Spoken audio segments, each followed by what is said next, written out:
Hello guys, welcome to the fiction series. Today we are gonna see, what if Naruto was reborn into a royal family and got harem? Part 1. Huge shout out to NeonZangetsu for this story. If you want more awesome fanfiction like this, don't forget to hit that subscribe button. So without wasting any time, let's get into the video. Burning was a bad way to go.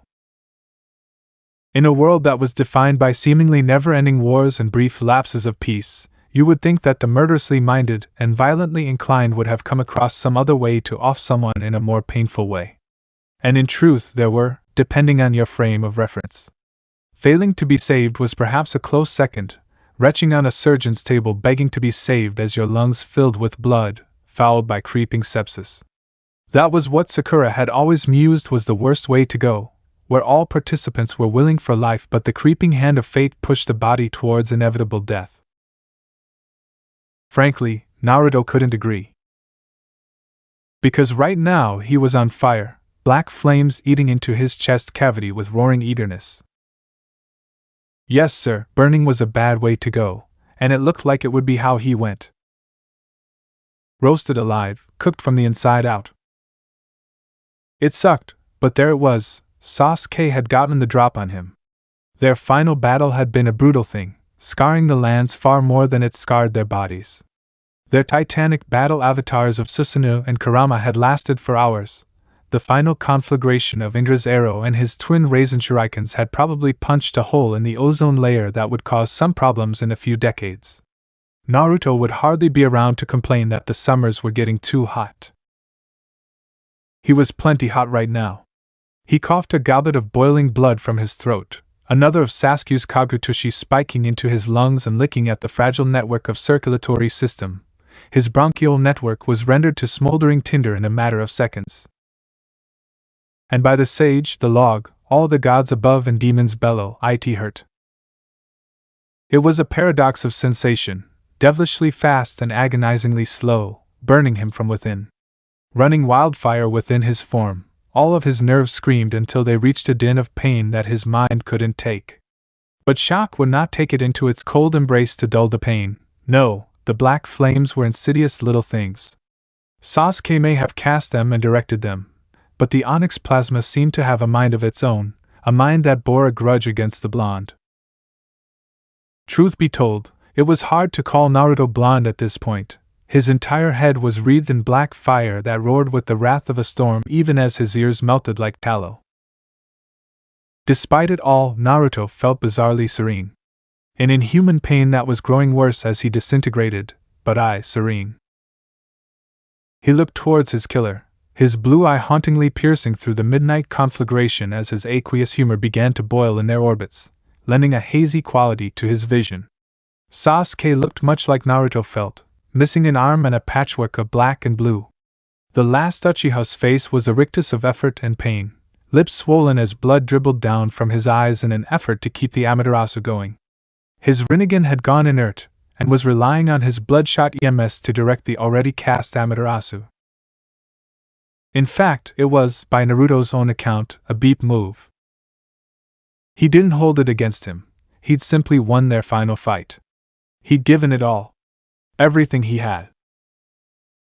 17 years of life carrying a millennia of enmity on their backs, they had feuded over on the way the world should go now that it had the chance to start anew. The mother of chakra was gone, the world was asleep and the father of Nishu had left the path the world would take in their hands.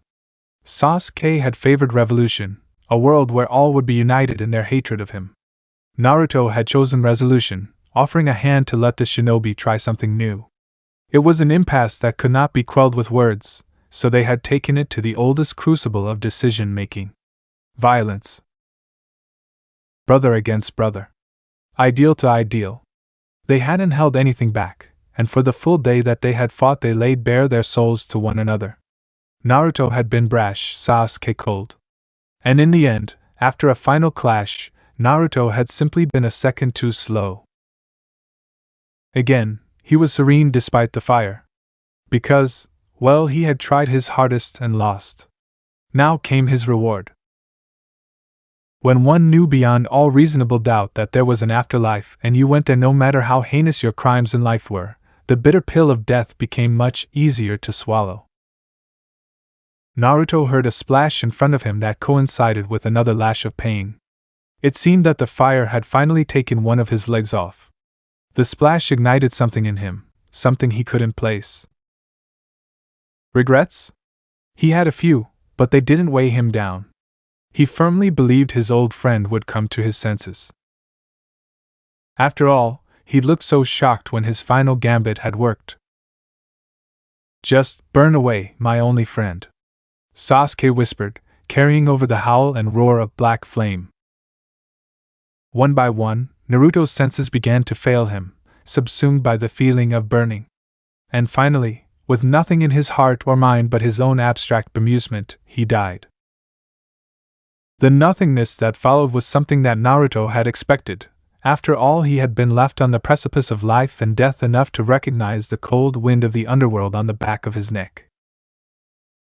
But it's not cold, Naruto thought, still seeing nothing but black fire. It's warm, he added glibly before being caught by just how lacking those base descriptors were. It felt so much deeper and more meaningful than that. But he had nothing else to really compare it to. He saw fire. He smelled fire. He tasted fire. He heard fire. And above all, he felt fire.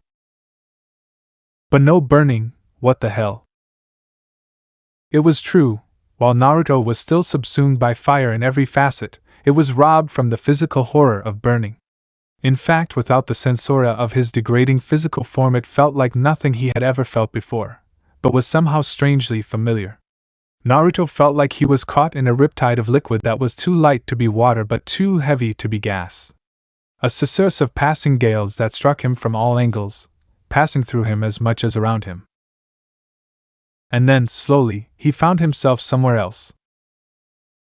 Instead of the fragile blasted ruins of the final valley, now stood a space of darkness that stretched out in all directions infinitely, with only the immediate surroundings hued in dark yellow light. And at its center stood a pillar of black fire as tall as a man. Black fire pulled away from him slowly, gingerly, perhaps gently even, leaving a figure to stand upon a plane of water, sending out ripples from his presence. Reflected in the water was an ethereal figure made of wispy golden light, vaguely humanoid in that it possessed a head with characteristic spiky hair. Naruto turned his head to examine the place, overcome with familiarity. This is the threshold. A rich and aged voice spoke from the darkness, tinged with melancholy. I had hoped that you would not come here again so soon, Naruto, let alone with no way back. Turning his blank face in the direction of the voice, Naruto was surprised to see a pair of eyes staring back at him in metallic purple rings. Old man Sage, he greeted warmly. He raised a hand to scratch his head in embarrassment before realizing that he no longer had hands to scratch with. Hagoromo Otsutsuki's lined face cracked upwards in a wan smile, recognizing the awkward and meandering movements of the wispy gold spirit for what they were. You don't seem perplexed to see me. A far cry from our first meeting less than a day ago, he said, stroking his long beard. As before, and from Naruto's perspective, as always, the sage floated a foot off the ground, sat upon an invisible seat suspended by a ring of truth-seeker orbs. Naruto gave a figurative shrug, the golden strands of wispy substance undulating. I died. You were here last time I nearly died. I guess this time I know what it's called now. Sounds kinda ominous. The older spirit allowed himself a lone exhalation of mirth, his alien eyes twinkling in fondness. You do really remind me of Asura at times, Naruto. I mean, yeah, he should. He's me, right? Or I'm him? Naruto replied, puzzled at the particulars of the reincarnation process. Again the old sage laughed. After a moment he raised his hands and showed them to Naruto, revealing the sun and moon marks returned to their proper places. Naruto sobered at that. It's done then. It is, Hagoromo gave a nod in assent. My mother is likely to never return, and the brothers' feud is at an end. I confess myself somewhat dissatisfied with the outcome, he said quietly, causing Naruto to fix him with a disapproving glare. Oh, do not mistake my idle thoughts for evaluating the way you achieved an end. I find your acceptance of death to be a trait that all those who seek enlightenment must come to terms with. Then what's bothering you, old man? Is it so evil of me to have not wanted to watch one of my sons die one more time? Hashirama replied rhetorically. The golden soul considered it quietly, his thoughts seeming to echo in this no place. Finally he replied, no. It proves you're human. Or at least that you have humanity. Hashirama opened his mouth to respond, but nothing emerged. He shut it, then opened it again. The floating Shikujo behind him had completed a full orbit of him before the silence finally broke again. That is the kindest thing any have said to me. The libations of godhood I never asked for are nothing to the assurance that I am what I have always aspired to be, one of you. Naruto blushed. Ah, cut it out, you super geezer. I'm just saying what's the truth. Truth, eh? I'm content with that. Silence passed between them again, pregnant and easy. Naruto allowed the sage his moment to mourn and celebrate, even if it was done in sepulchral silence. Finally the sage spoke again, addressing Naruto. I suppose you are wondering why you're here and not with your parents in the pure realm. Naruto nodded. While he had come close to death far too many times, he assumed that the actual process of dying and moving on was a quick one. Yet here he was, on the threshold. Whatever the threshold was. I assumed there'd at least be a bright light, he offered, feigning humor. There usually is. But there have been complications brought on by the way you have ended. The sage trailed off. Naruto remained silent and let the horned humanoid continue. Your acceptance of your end with no regret ends Azura's reincarnation process, and then he can be at rest. But as the end point, the system of transmigration cannot truly come to an end until both Azura and Indra's reincarnations are sent to the pure realm. Hearing that, Naruto began to think, even if he couldn't initially grasp the complexities of it. The mechanism of reincarnation was finished, but the process of transmigration could not be finished until Sasuke met his final end. And that meant, now that I have awakened the Rinnegan, immortality, reincarnation, I have many options available to me. Sasuke's voice spoke from his memory. It clicked. Mother Funky R! Naruto yelled, the golden winds composing his form affecting as much of a rude gesture as it was possible. Wincing at the profanity, Hashirama nodded grimly. You seem to grasp the truth of it then. Naruto continued to swear, reaching an astonishing level of volume and gutter speak despite not having lungs to scream at the top of. It continued for nearly a minute before petering it off. Yeah. I get it, he growled. I can't move on until Sasuke dies. And given he's trying to live forever as his stupid-ass version of being Hokage, two wispy limbs affected air quotes somehow. Then I'm stuck here on the threshold, wherever the hell that even is. The silence told him all the answers he needed. Great, he huffed, sarcasm palpable. The threshold is less a place and more the concept of one. Hashirama explained, hoping to alleviate some of Naruto's annoyance with information. It exists at the base of our souls, the point that connects us to the ring of samsara. When a person draws close to death, their soul enters the threshold from which they can choose to either remain or move on. To the pure land or into samsara itself remains up to those who can walk it. In the time before my mother, samsara was more of the walked path. I changed that. Naruto felt his eyes narrow. How? A crooked smile met his featureless face. We all have our secrets, Naruto, in this life and the next. The golden ghost would have flipped the sage off had he the fingers to do it. You're like an overly poetic Kakashi, you know that? But the humor had been well timed. It succeeded in quelling Naruto's anger and sending it simmering back into just aggravation. So why are you here, other than to explain why I can't move on? Hashirama's face lost its humor, returning to a stoic frown. He didn't speak, letting the Shikujo float around him as he gathered his thoughts. Because you don't deserve this. What? You do not deserve this. This oblivion, this nothingness at the end of time and sense.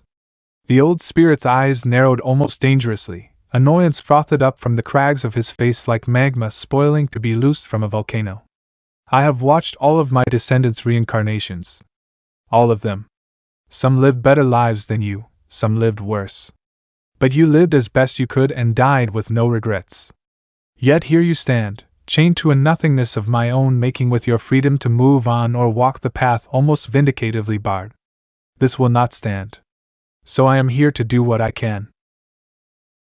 He brightened. You mean you can? Hagoromo raised a hand, cutting Naruto short. I cannot send you to the Pure Land. The power I gave to you and Sasuke to seal my mother may take years to fully return to me. But with what little power I have, I can use the mechanics of samsara to at least set you adrift from this dull threshold. Naruto gulped. The magnitude of what was being offered was a difficult thing to grasp, but still, it was better than nothing. I can give your soul. The best way to say it would be push. Hagoromo explained, taking hold of his shakujo, its onyx black rings echoing in the dark as they rattled. Allowing you into samsara with my blessing of enlightenment, so when you are born again, you will be so with your sense of self fully intact. The Golden Spectre smiled, but then reality set in. What's the catch? He asked, remembering the phrase that there was no such thing as a free lunch. Hagoromo gave a melancholic chuckle, perhaps because he had underestimated how perspective Naruto could be. The reincarnation of Asura and Indra was bound to their descendants, their blood as a guide. With no more blood descendants of Asura, you will be turned loose into the great trichiliocosm. Samsara passes between all worlds, and without a mooring line of blood, I don't know what world you will end up in. He stayed silent as the sage explained. It was certainly an ominous proposition. Will I really still be me? He asked. As someone who had never gone through the process of reincarnation himself, he didn't know the particulars, and this would probably be his one and only time to ask. Naruto hardly wanted to sit in this between space for the next infinity playing Go Fish with his distant ancestor's ghost. Hagoromo hummed in thought, placing the black staff across his knees to think. The golden ghost wondered if perhaps the seemingly implacable sage fiddled with the monk's stave in the same way he scratched his head, or added a verbal tick when he was flustered or in thought. It will be you in that you have your memories, and it will be your soul. But as for your looks or stature? I cannot say. Your chakra may not even manifest in the next life, if you find yourself in a world that does not permit it. What about Kurama? Naruto asked, the absence of his furry partner already weighing on his mind. He felt a wave of dismay flow over him when Hagoromo closed his eyes solemnly. Damn it. Indeed. Kurama has burned away with your body, and likely begun his regeneration period. It will be some time before he is cognizant again, Hagoromo said, his voice gaining a soothing quality of a grandfather comforting their family. But the wheel of samsara is not without its bombs. What was done in this life will be attended to in the next, and should you pass there with your karma exonerated, then through my mark you will find your way to the pure realm, should that be what you wish. A fresh start is a fresh start. Do not hold prejudice against parents yet to birth you or a world yet to know you. The golden pillar of swirling energy that was Naruto remained floating in situ, his mind and soul aware with thoughts. It was odd for someone so defined by spontaneity to be so pensive. But then again, Naruto had always been more than what people saw. And death had a poetic way of giving you perspective on life lived and life yet to come.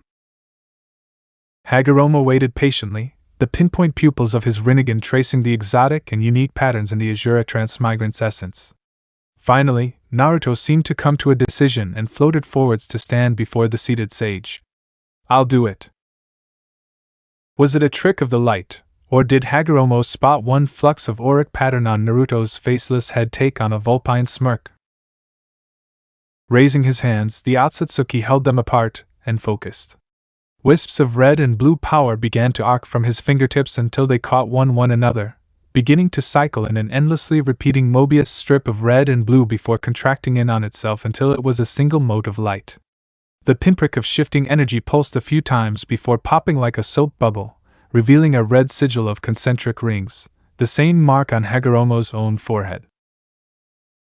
Cupping it in one hand, the sage extended it out to Naruto, and the moment the gold ghost focused on it caused a reaction. It floated clear of Hagoromo's hand and drew itself towards his non-corporeal chest. Touching with a feeling that sent a wave of warmth through his being, Naruto grunted in shock, feeling warmth bloom like fire as he was engulfed in a flaming aura. "Be seeing you, Super Sage Gramps," Naruto said, a smirk in his words as he glowed all the brighter. The Sage of Six Paths favored his descendant with a warm and genuine smile. "Go well into that good night, Naruto Uzumaki. Never forget who you are, but do not deny what you may become." The shroud of red spiritual fire grew brighter and bolder until a pillar of vermilion light burst from the watery surface of the threshold, lighting the void with a soundless tide of power. When it faded, there was no evidence of Naruto Uzumaki, nor the single spark of black fire that had clung to his form as he left. Time is an intrinsically difficult thing to monitor and avoid. We inherently mark its passage in accordance to and in relation to points of reference. Clocks. The passage of the sun and moon, and perhaps at the most primeval level, the thump of your own heart in your chest. When mankind of any strain were still but knuckle-dragging apes that had yet to look up to marvel at the wheeling in the heavens, it was only that BA dump that created any regularity. So upon finding himself in another void after departing the threshold with absolutely nothing to measure time by, Naruto had been royally pissed off. Well, as pissed off as a mouthless, brainless nothing in the dark could be. He was aware of change though, for the comparative awareness of the threshold was nothing compared to wherever he was now. So in summary, he was aware that there had been a change but could hardly say how long it had been since then. The time in between was fuzzy as well. All he could remember was fire. Yet as time passed, things remained vague but lacking true senses to express them. Until one day, with nothing but his thoughts as company, he heard it. Ba-dump. Ba-dump. Ba-dump. A heartbeat. His heartbeat. It was not much, but it was something to cling onto to ward off boredom and set a beat to which he could engage in his new hobby. Passing the time. It was no gardening, but it was not without its comforts. Naruto could say that it was probably the most comfortable he had ever been in his life past or this nascent new one. "Is this what it's like to be in your mother's womb?" he thought one day before giving a mental gasp. "Oh crap, that's where I am." That truly eloquent observation ushered Naruto into his second life, or at least its prelude. A simple life of enjoying the warmth of his surroundings as his body developed. Senses came with time, even if they were all muted by amniotic liquid he swam in at all times. He never felt hunger, for that need was taken care of by his mother, and he didn't hear much in the way of sound beyond muted conversations dulled by his organic home. Which is all to say, it was paradise until he began to think, then it became about as boring as waiting for his sensei. One day, though, things changed. He had felt it coming, permeating through the warmth of his home and perhaps even the fear of his mother traveling down to him, while they were still technically one being. Tightness surrounded him on all sides, and he became acquainted with darkness that pushed against his eyes. Could somebody please turn out the light? He regretted the thoughts instantly. There is a reason that we do not remember the day we are born, and it is more than lacking the brain capacity to remember it. It is a violent and painful thing. Everything changes. You are ripped from the only place you have ever known, ripped away from warmth and safety. You take hours to pass through a vice-like darkness to enter a world where everything is different. On the one hand, Naruto took it pretty well. After all, he had life experience, and vividly remembered being burned alive. On the other hand, labor still took hours, and his body, while healthy as could be, was still that of a baby and was rocked by the aftershocks of the hardest thing the new pink babe had ever done. He cried upon coming into the world, coughing up the nasty red-brown goop to take his first breaths and blinking his new eyes at the sudden influx of light. Before he knew it, he was roughly swaddled in linens, and he was given a chance to take in the new place he found himself in. A new world entirely. He looked out from the hole in the linens, his view framed by an oval of fabric. He blinked. He hoped this world had color, because right now all he saw was gray. The room was a drab gray, all stone and masonry, devoid of color. Not lacking in the finery of wealth, but all intentionally imperial and brutally gray.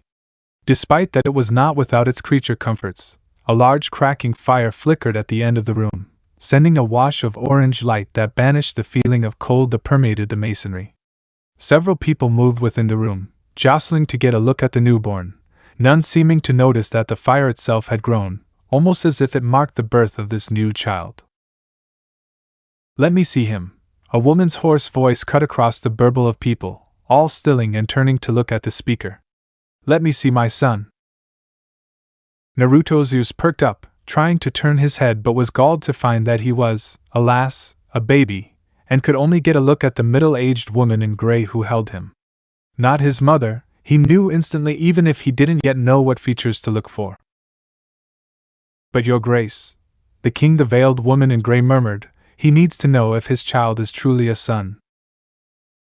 "Let me see my child," the weary voice asked again, and the veiled woman complied, walking Naruto around the edge of a large four-poster bed.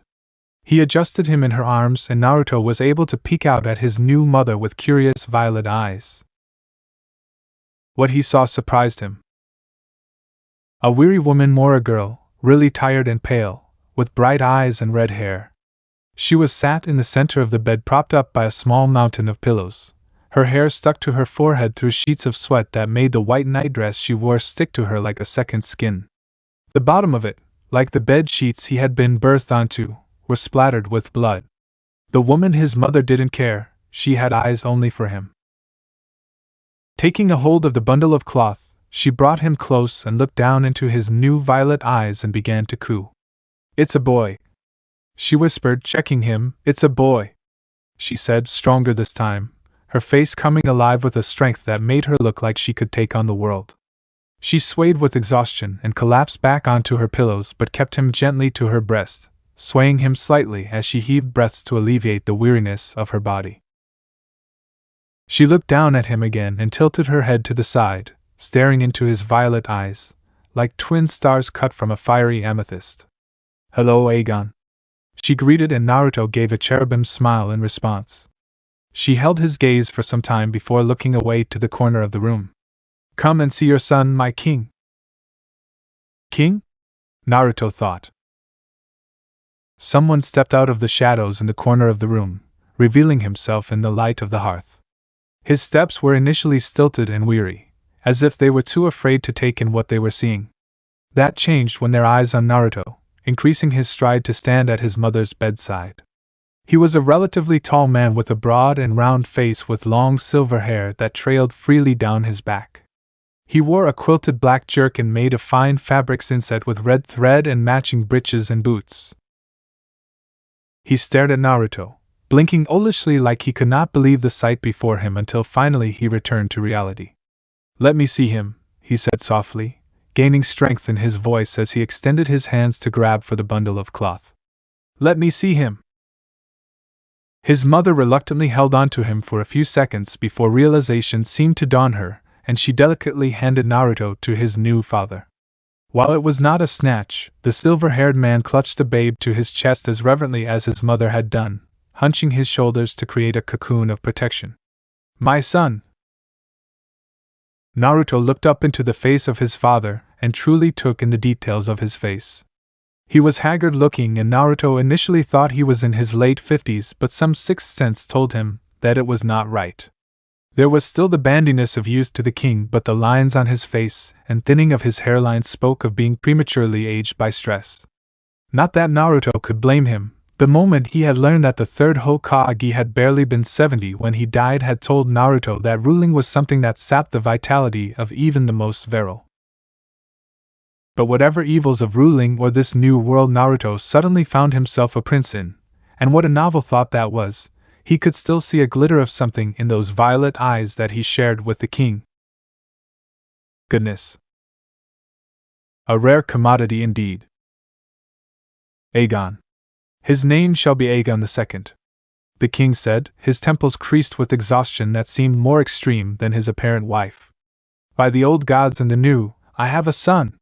He shouted, exalting pantheons unknown as he lifted Naruto, or rather Aegon, up into the air.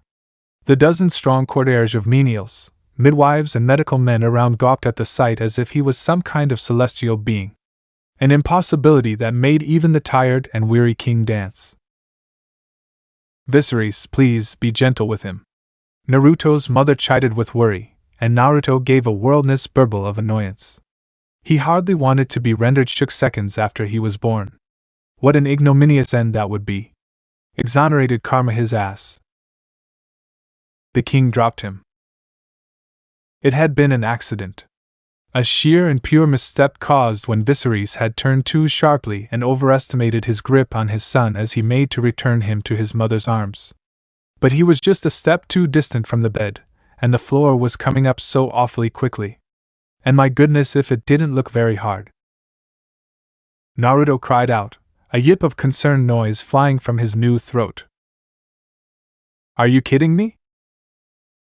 By some miracle his mother caught him before he could dash his head against the stones. Even weakened by childbirth as she was, the young woman launched herself across the distance between and caught Naruto, pulling him close to her and shooting Viserys a heated look. Do be careful, Your Grace. We are both quite tired. The king took a step forwards before collapsing onto the bed himself. He pressed his face into the linens to give a long-suffering sigh. He turned his head up so it faced his wife and child in a half-profile smile. I'll keep that in mind, dear Alicent. He chuckled before pulling himself up to sit on the bed, an arm going around Alicent, and both of them continuing to look down at him. They were not the last. One by one, all the other people in the room approached to ogle and croon for the babe, offering their congratulations to the new parents and treating Naruto like he was woven from purest miracle. Everyone was acting like he was the second coming of the sage himself. And speaking of the ethereal sage, Naruto was happy that his mark had done as advertised. His thoughts were his own, which was good. He would have hated to lose his memories. It was as good a time as any to take an internal inventory of his esoteric abilities. Closing his violet eyes to feign sleep, he let his mind fall inwards, searching for that familiar warmth in his bones. He frowned when he found none. No chakra that he could sense, but he'd just been reborn, so that could change. For now he was happy that he wouldn't have to go through birth again and had apparently netted himself a reasonably healthy body. There was something else though, a flickering something in his blood. Kurama? He asked inwardly in the vain hope of an answer, even with Hagoromo's words lingering in his ears, echoing all the louder when the great fox did not respond, absent. His spirits fell, but he rallied. He was Naruto freaking Uzumaki. He wasn't about to let something like dying get him down, you know? Not for long. Opening his eyes, he idly spied another girl in the corner, nearly of an age with his mother and looking oddly disinterested in the whole affair. She had the same silver hair and violet eyes as his father and, at least he guessed, him. She wore a black and red floor-length gown with bell-shaped sleeves. She rested her back against the wall with her hands gathered at her front. Viserys saw the direction of his son's eyes and followed it to the distant young woman, his smile widening. The silver-haired man gestured to her. Come now, Rhaenyra, say hello to your brother, he said emphatically as he continued to flag the woman, his new sister, over to his side. She dithered by the door, but her father's bright waving was a difficult thing to ignore and refute, soon joining the party by the bed and looking down into the face of her newborn brother. And she glared at him. That this was going to be a problem, wasn't it? No, don't focus on that. It was as Hagoromo had said, do not be closed off to a life yet lived. Just be yourself. Sounded simple enough on paper. Right, sure. How hard could it be? After all, he was a prince. Princes usually had it easy. Wasn't like he'd become king or anything. How little he knew. On his first birthday, Mother gave him a mighty golden egg for his cradle. Fate had a strange sense of humor, it seemed. Irony, thy name is Naruto. Really, he would have laughed himself silly, had he lungs for it. Instead, he contented himself to study his new friend over the coming. Potential friend. He liked the sound of that. There was really no way of knowing what might hatch from this thing. All said, the egg was large, nearly larger than him at only a year old. He thought it might have been a year. Time got funny when you were a baby. Indeed, the egg was richer than great golden sunshine, enough to leave a Lannister green with envy. And it was all his. The dragon within, should it deign to hatch, would be his one true ally in this world. A partner. A friend. Not a replacement for Kurama. The old fox could never truly be replaced in his heart, but someone to fill the void he'd left behind all the same. That warmed him more than words. He debated names for it long into the night, and every night thereafter. Sunfire sounded grand. But so did other names. Kurama was too on the nose, and reluctantly, he discarded it. There were others. Ghidorah, for instance. Good name, that, fit for a king. He might not be able to interact with the world at large for the moment, but that didn't mean he couldn't listen, and listen he did as he waited for his egg to finally hatch. Westeros was a bit odd, and the family he'd been reborn into was stranger still. Not even 2 years old yet, and already there was talk of him being king. Him? An actual king? It sounded absurd. He didn't know the first thing about being a bloody king, never mind a Targaryen. Still, he'd promised to live this second life of his to the fullest, and so he would. He could feel the dregs of his old chakra stirring within him, and contented himself to subtle chakra exercises in an effort to strengthen it further. Every night, he pushed that chakra into his egg, willing it to be brave and good and strong. He wasn't sure if that helped or not, but the egg stayed warm and moved sometimes, so he could only assume he was doing something right.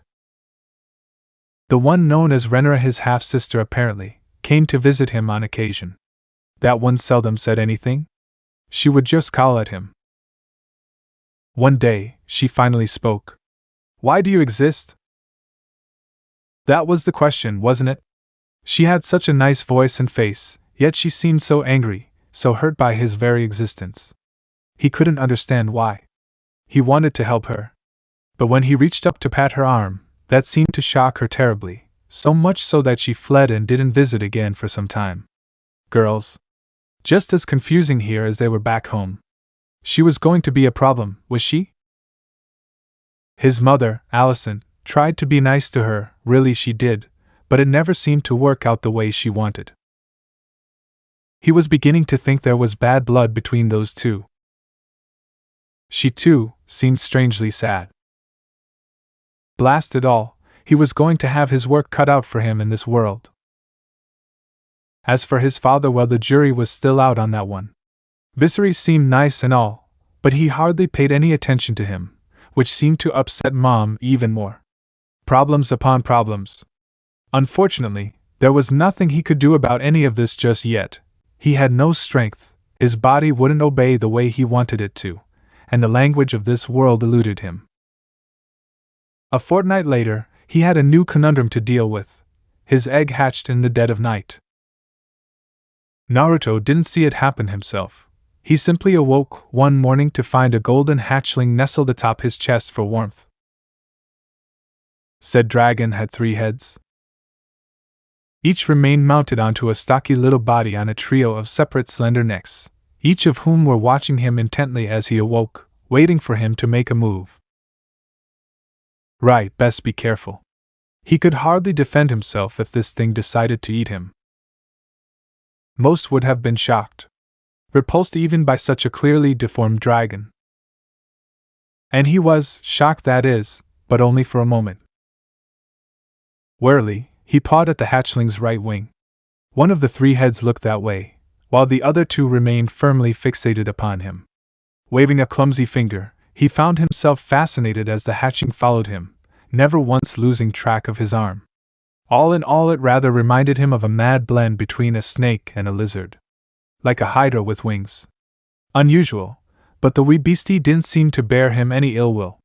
If anything, it felt curious? Was that the word? He could feel a tentative bond between the two of them, and weak though his body was, his mind was not. He seized upon this tenuous tether and held tight. Struggling for only a moment, he clicked his tongue to capture its attention. Here, he willed the word at it. Here I am. All three heads rose in unison to trill at him curiously. Despite the abnormality, one could only assume seemed quite healthy indeed. The hatchling stared at him awaiting direction.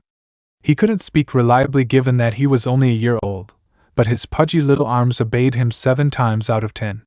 He used them now to pat each of the heads in turn, from left to right, delicately stroking its scales. It seemed to like that. He could see its long tail swaying, hear it rattling loudly behind it. From there, he scratched their golden chins until the hatchling crooned. It had a rather musical cry, it seemed, one for each head. How did that even work? Did it have 3 brains to control its body? How did it breathe? Did it have 3 hearts? 3 lungs? The complexities of such a being were beyond him. So long as it was happy and healthy, he couldn't care less if it looked like a hydra. And besides, did not the Targaryen banner have 3 heads? After all. He yelped in surprise as the beast nestled against him suddenly, seeking warmth and comfort. Still, the little lizard needed a name. With every fiber of his being, he forced his heavy tongue to muster up the strength needed to affirm the fledgling's existence. Ghidorah. The hatchling perked up. Ghidorah, he repeated slowly. His dragon watched him most intently. Ghidorah. Words came easier now, not effortlessly by any means, but it was a mite improvement. The dragon reared back and cried out with all 3 heads, welcoming its name. Quick as can be, it hunkered down and curled around his back. A tiny, tentative thought touched his mind. Warm. Safe. Protect. Ghidorah it was, then. A lone tear fled from his right eye and rolled down his cheek. And just like that he had a friend again. At peace, he settled back down, made weary by his efforts, and soon fell asleep. In the days to come, his partner's hatching would generate a great deal of debate amongst the Targaryens. Some said was Ghidorah deformed, like another dragon, Caraxes. Many a maester, including Grandmaster Melasse Pox on that one, claimed that his new friend was an aberration, an abomination. There was even talk of putting him down and starting anew with a fresh egg. Naruto, unable to act, nevertheless remembered the remedy these so-called wise men advocated and would later develop a deep and lasting distrust of any man or woman professing knowledge of the healing for years to come. Or at least would, until he met a mysterious pale beauty in the ruins of Harrenhal. But that is another story for another time. Thankfully, Alice and Mom wouldn't hear of Ghidorah being harmed and railed against such designs. Much to his surprise, Renra came to his defense as well. In a rare moment of solidarity, both put their foot down and insisted that the little dragon was vivacious, vibrant, and vehement, that he represented the very banner of the House of the Dragon itself. In the end, their words held sway with the Viseres, who in turn forbid any and all harm toward the newborn hatchling. So it was decreed that anyone who dared strike Ghidorah, be they lord or peasant, would summarily have said hand struck from their wrist. Well, that he decreed it, too, for the Golden Dragon would someday be known by far more menacing titles. He would become the stuff of legends. Lord of Dragons. Crusher of Castles. Destroyer of Worlds. Naruto loved his dragon, 3-headed beastie that he was. Truly he did. Sometimes it felt like Ghidorah was the only one who understood him, and what he wanted in this life. They were bonded, the two of them, as only a Targaryen and their rider could be. Siblings even, as Naruto Uzumaki he never had any. As Aegon, second of his name, well, that was another matter. He was 3 when little Helena was born. Aemon came wailing into the world a year later, shortly after his 4th named day. Mother became pregnant with Dairon almost immediately afterward. In other words, siblings. So many of them. And they were all his. He couldn't wait till they learned how to walk and talk. He wondered what they would be like when they were older. It proved an amusing thought exercise from time to time, in his quiet moment. But Helena was different. He noticed that much from the frost. At first, she used to cry all the time, and there was nothing Mom Allison could do to calm her down. And so Naruto, being Naruto, did what Naruto did best. It wasn't anything catastrophic, cataclysmic, or even catatonic. He simply offered to hold her and give his poor beleaguered mother a break. And wouldn't you know it? Helena stopped crying. Now whenever he stepped into the room, she just stared at him. Not like she was afraid of him either, but like she noticed him. Saw him for who he really was. There was something else at work, but he couldn't put his finger on it. She was touched by something, a greater power few could understand. He was one of them. That girl was going to be special. He just knew it. Oftentimes, Helena tried to toddle after him whenever she saw him adorable, and he was curious to see what his little sister would be like when she grew up, as would Aemon, and eventually Dairon. But he was getting ahead of himself. Considerate boy that he was, he tried to offer the same courtesy to Rhaenyra. She, however, was the elder and heir and avoided him like the plague for now, so that just meant more time bonding to Ghidorah.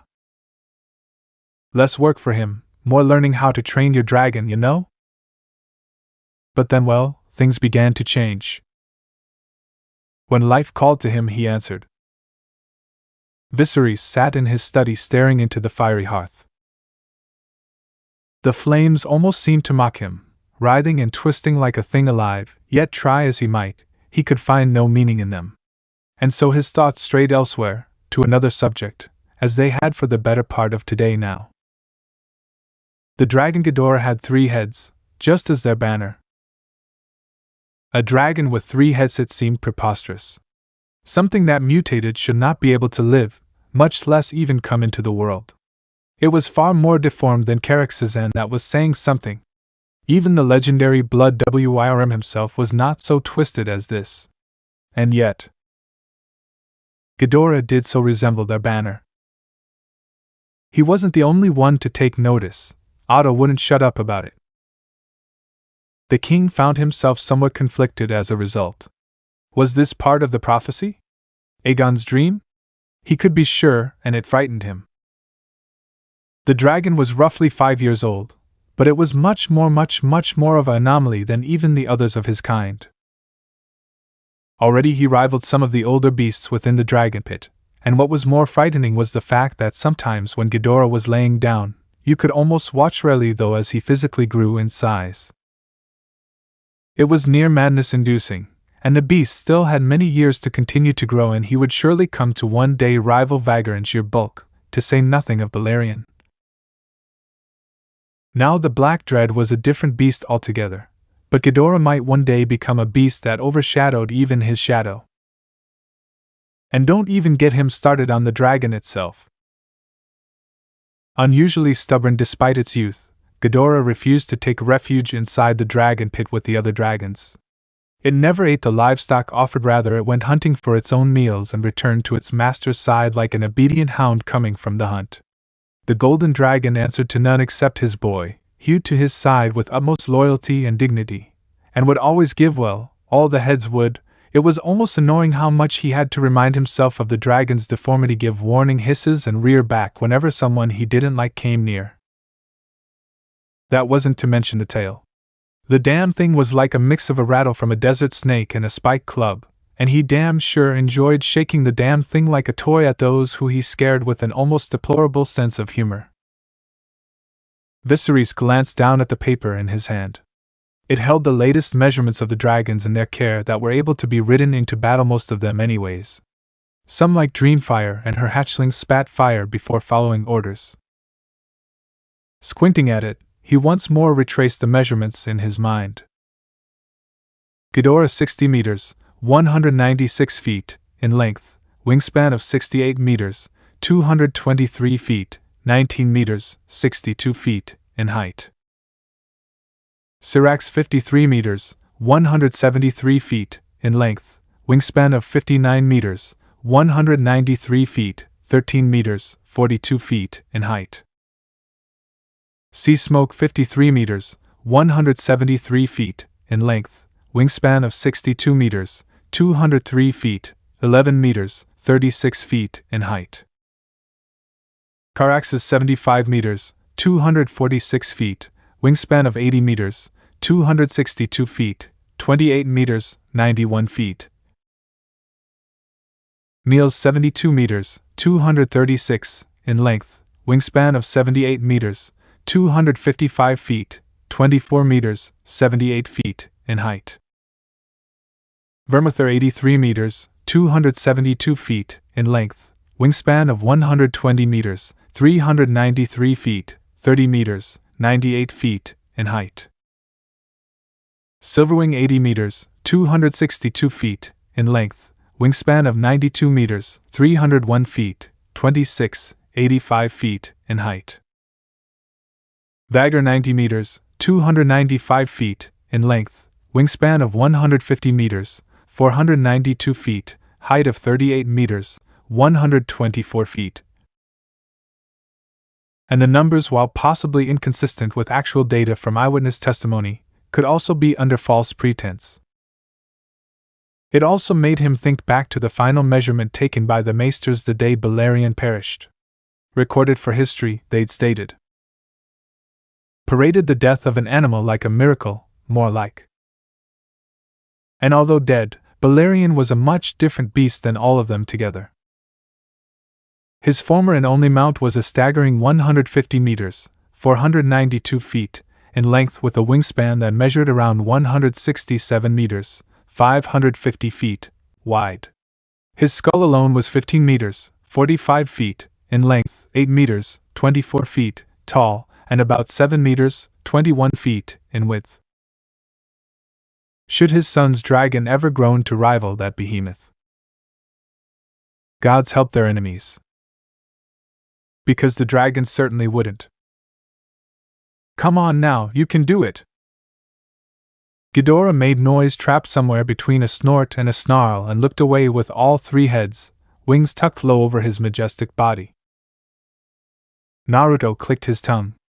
Oi now! Don't you give me that. You've had plenty to eat. Don't be a glutton. One of the heads huffed. I saw that. Currently, Ida Naruto was out in the fields with his dragon, trying to get him to breath fire. Strange, yes, as big and powerful as he was, Ghidorah had not once in his life ever breathed flame. That is why he and Mother were out here. To teach Ghidorah what it meant to be a dragon. As he never liked confined spaces, could dragons be claustrophobic? He never grew around the others of his kind and never learnt the ways of his kin. I.e., breathing flame. Aegon, do be careful. Yes, he waved a hand half-heartedly over his shoulder. I will. Just hold on to Helena and Emond and keep back, would you? She subsided with a sigh. Such a wild, willful son I have. He held back a smile, but only just. The only reason Mother was here at all was to make sure he didn't hurt himself in trying to get his dragon to breathe flame. Oh, how little they knew about what he could do when he tried. Hell, he had been at this damn lesson of being a dragon with Ghidorah for the better part of 4 hours now. There had to be an end at some point, right? All right. Watch closely now. Baby Aemon burbled happily in Mother's arms, delighted and content. Little Helena, for her part, nestled against Alicent's hip, watched him very intently with her bright, violet eyes. It was honestly a little disconcerting. Naruto allowed it. Once more, he thrust a hand toward the target, a hapless sheep chained to a post. Okay, let's try again, boy Dracaries, he called out. Ghidorah inhaled deeply, eyeing the poor sheep with intent. This time, something very unexpected happened. Skreek! Riark! Roar! The three-headed dragon inhaled through each mouth, crying out as each neck began to pulsate with golden/white energy rising through each neck. It was almost as if Bhom. Kakabum. Hum. The prince yelped out a shout and tackled his mother out of the way of a golden beam of electric energy. Little Helena and Eamon laughed, seemingly blind to the near peril they just faced. Looking up, both mother and son blinked when they watched as the rightmost head, which mother affectionately named Kevin for how easily it seemed to get distracted, craned their way with a curious trill.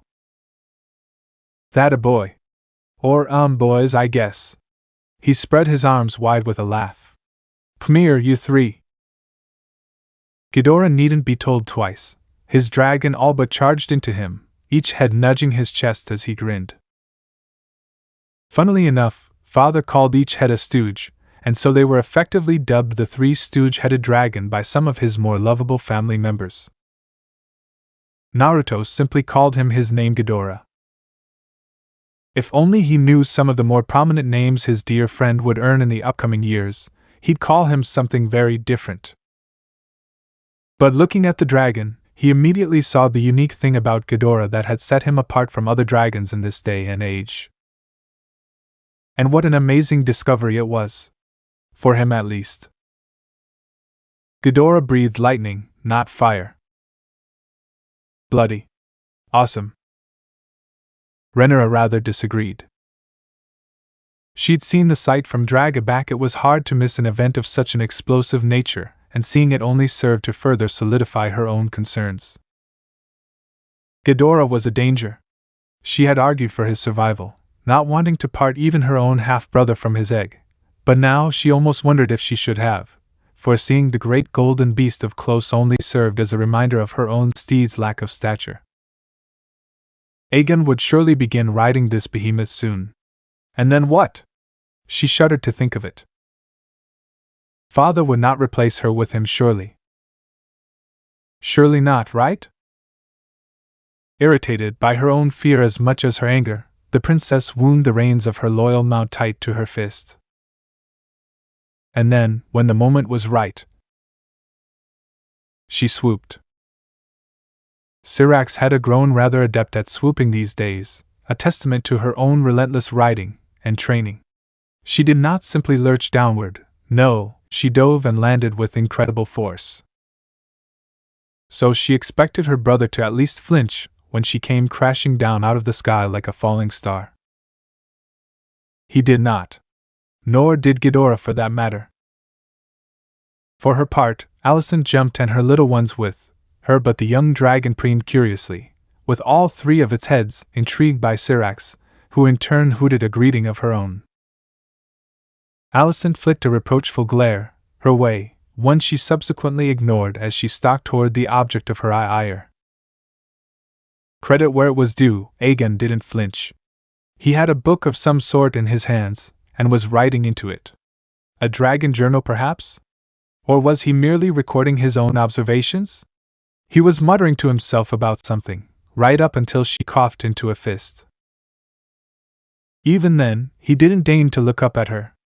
Hello, sister. Nice of you to drop in. Come to spend some time with us? He said it so easily, as though her presence here were merely a formality, as if it were merely a matter of time until he usurped her throne. How that stung worse than any asp. We are not siblings. Of course we are. He hummed a little as he turned to the next page in his book. Half siblings, I suppose, but happy end of the day we're still family. Scratch, scratch, scratch went his quill as he scribbled something else down. You should check in on Helena and Aemon more often, you know? Said writing implement flicked Alicent's way, towards her and her children. They deserve a chance to know their sister. If you ignore them, they may grow up to hate you. Rhaenyra bridled, irked by his seemingly gentle reproach.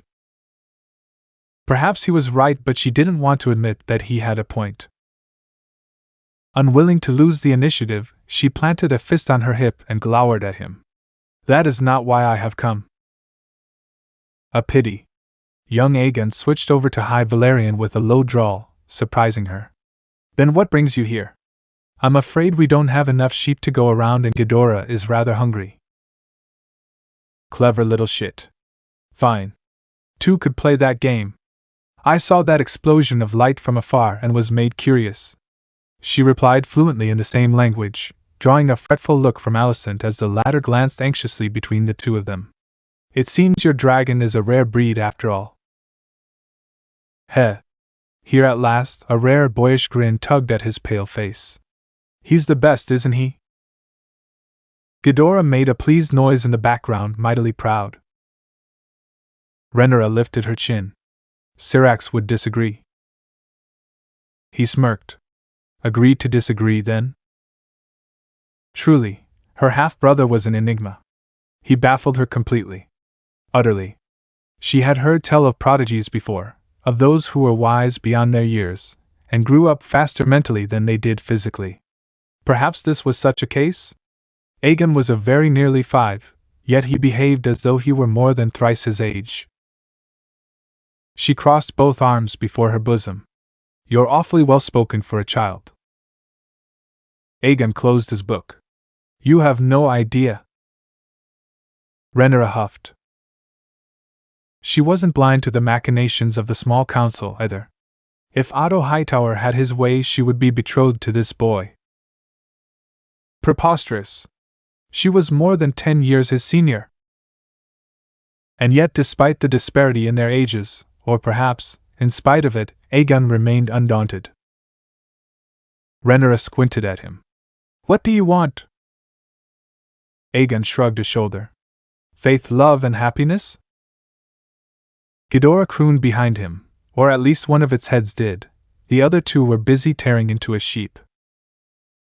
She shouldn't trust this pup. Doubtless he wanted to usurp her birthright. And yet... What else?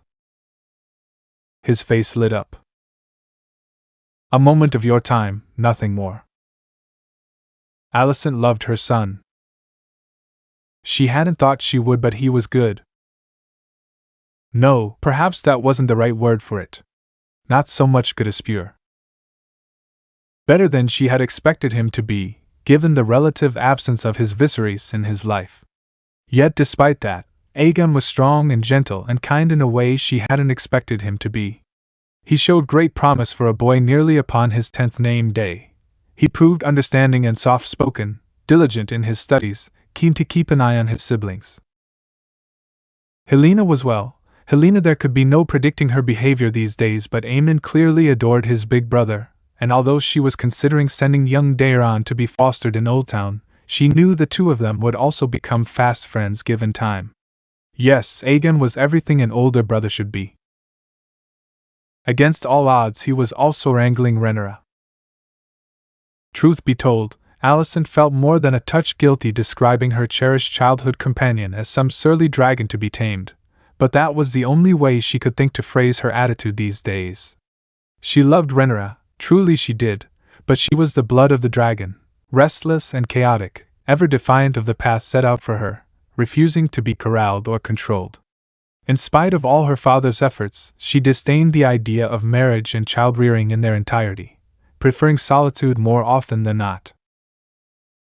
And yet somehow, someway, Aegon almost always knew exactly what to say to her. There were hiccups, of course. They didn't always get along. No two people truly did with one another, such was life, but she tolerated him as she did few others. Sometimes they would walk the gardens, debating in High Valyrian. At others she would watch her half-brother from afar. She'd even caught Rhaenyra peering over Aegon's shoulder in the library as he wrote in his journals, once. Rhaenyra! Actually tolerating a boy. She loathed boys. Was that not progress in and of itself? She was desperately trying to get them betrothed to one another. She had been pushing hard for such a match for quite some time now. Viserys kept digging his feet in, But she believed her husband gods. It still felt strange saying that even after so many years would come around in time. Such a match would be the best of both worlds. It would keep Renra as heir and truly tie the Hidowers to the crown, binding their families together as never before, much to the dismay of the Valerians and other noble houses. It would be for the best. Indeed, even if such a match should upset Lord Corlys, he and Demon were still fighting the Triarchy in the Stepstones, or so she had been told, and by the time they learned of such it would be too late. This would go a great way to mending other rifts in the realm. Renra might balk at the idea of being betrothed to a child who could blame her, but Aegon was growing quickly and seemed well wise beyond his years. To say nothing of Gyroa's own growth. That said, her son was strong, humble, and kind. Were those attributes not the mark of a good leader? Should he not be Viserys' heir? Alicent agonized over it. Her own father would happily have it so, she knew. He would stop at nothing to see his blood seated on the Iron Throne, with or without Rhaenyra. But to supplant her now in such a manner would doubtlessly divide the realm, angering many. Could they not see the danger? Of course they didn't, those proud, preening PBPs.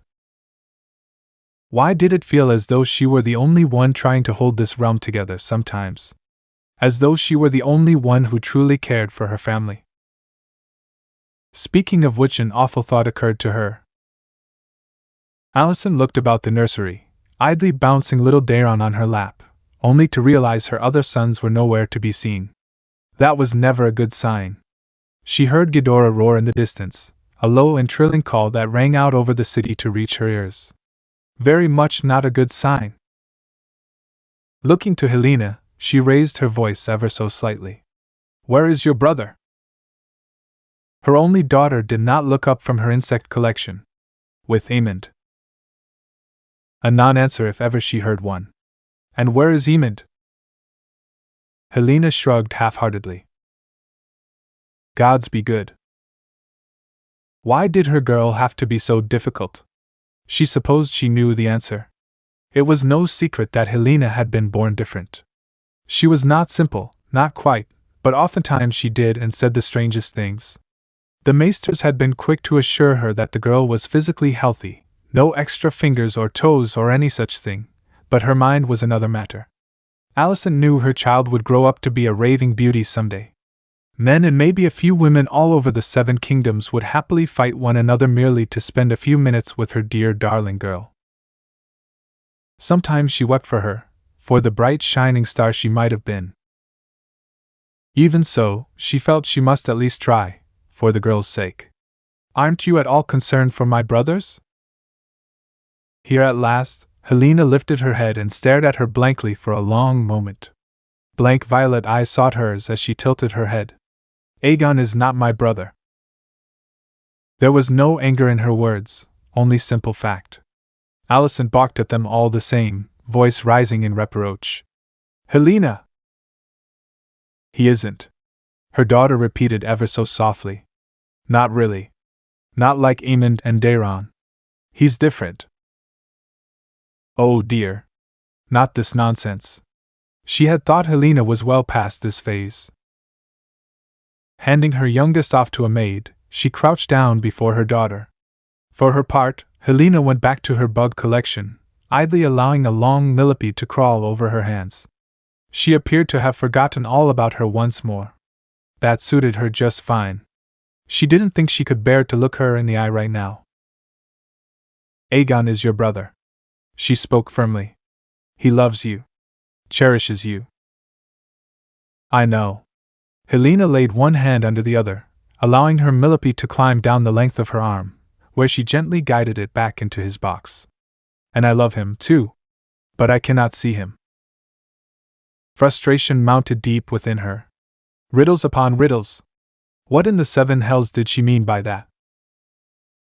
In truth, the answer was obvious, so obvious that she could not bring herself to see. Perhaps she did not want to, and well that she did not. Her daughter was a dreamer, gifted with an ability no seen since the days of the legendary Daenerys the Dreamer herself, she who first foresaw the doom of old Valyria. Aegon would be the first to truly understand Helena's gift, the first to realize the sheer potency of her power and all that it entailed. But that is a story for another day. My dear girl, steeling herself, Alicent took her daughter by the face and gently steered her face to hers, forehead to forehead. You may marry Aegon in the years to come. Even if you do not, whatever will he say if he hears you speaking of him like this? You will hurt him. Will I marry him? Helena's gaze flitted up to hers as she blinked once. I do not know. I cannot see. He is blank for me. Perhaps it is not for me to know. What was she to make of that? Another slow blink followed the first. I'm afraid. Alicent blinked, momentarily baffled by the admission. Of what? Her dear daughter stared at her for a long moment. The beast beneath the boards. Well, that made even less sense. Reluctantly, the queen heaved a sigh and settled down to watch Helena play with her insects. Sometimes, it felt as though she would never understand Helena. Aegon vexed Otto. There it was, the truth in simple terms. The boy was receptive to his lessons, eager to learn and quick to absorb what he was taught, but stubborn. Rash. Feckless. And worse, sentimental. For all his attempts to teach his grandson otherwise, the boy appeared to have no ambition, no greatness, no guile. He seemed content to be a prince, nothing more. Not for him the trappings of kingship or high court. He'd much rather hide himself away in the libraries of the Red Keep with his journals, fly on Dragaback, or sneak into Flea Bottom in search of mischief. Worse, he'd begun to drag his brother into his misadventures. Was there no end to his impertinence? A prince shouldn't behave this way. Gods be good, he'd caught them before both boys could go flying off again, if only just. And where are you going, grandsons? Aemon flinched, caught in the act, but Aegon didn't bat an eyelash. The boy feared nothing. In that at least, he was the conqueror reborn. We're going for a flight. He boosted his younger brother up into the saddle with a grunt. I trust that isn't a problem? Lies. He had an inkling of what the boy was up to, and he did not approve.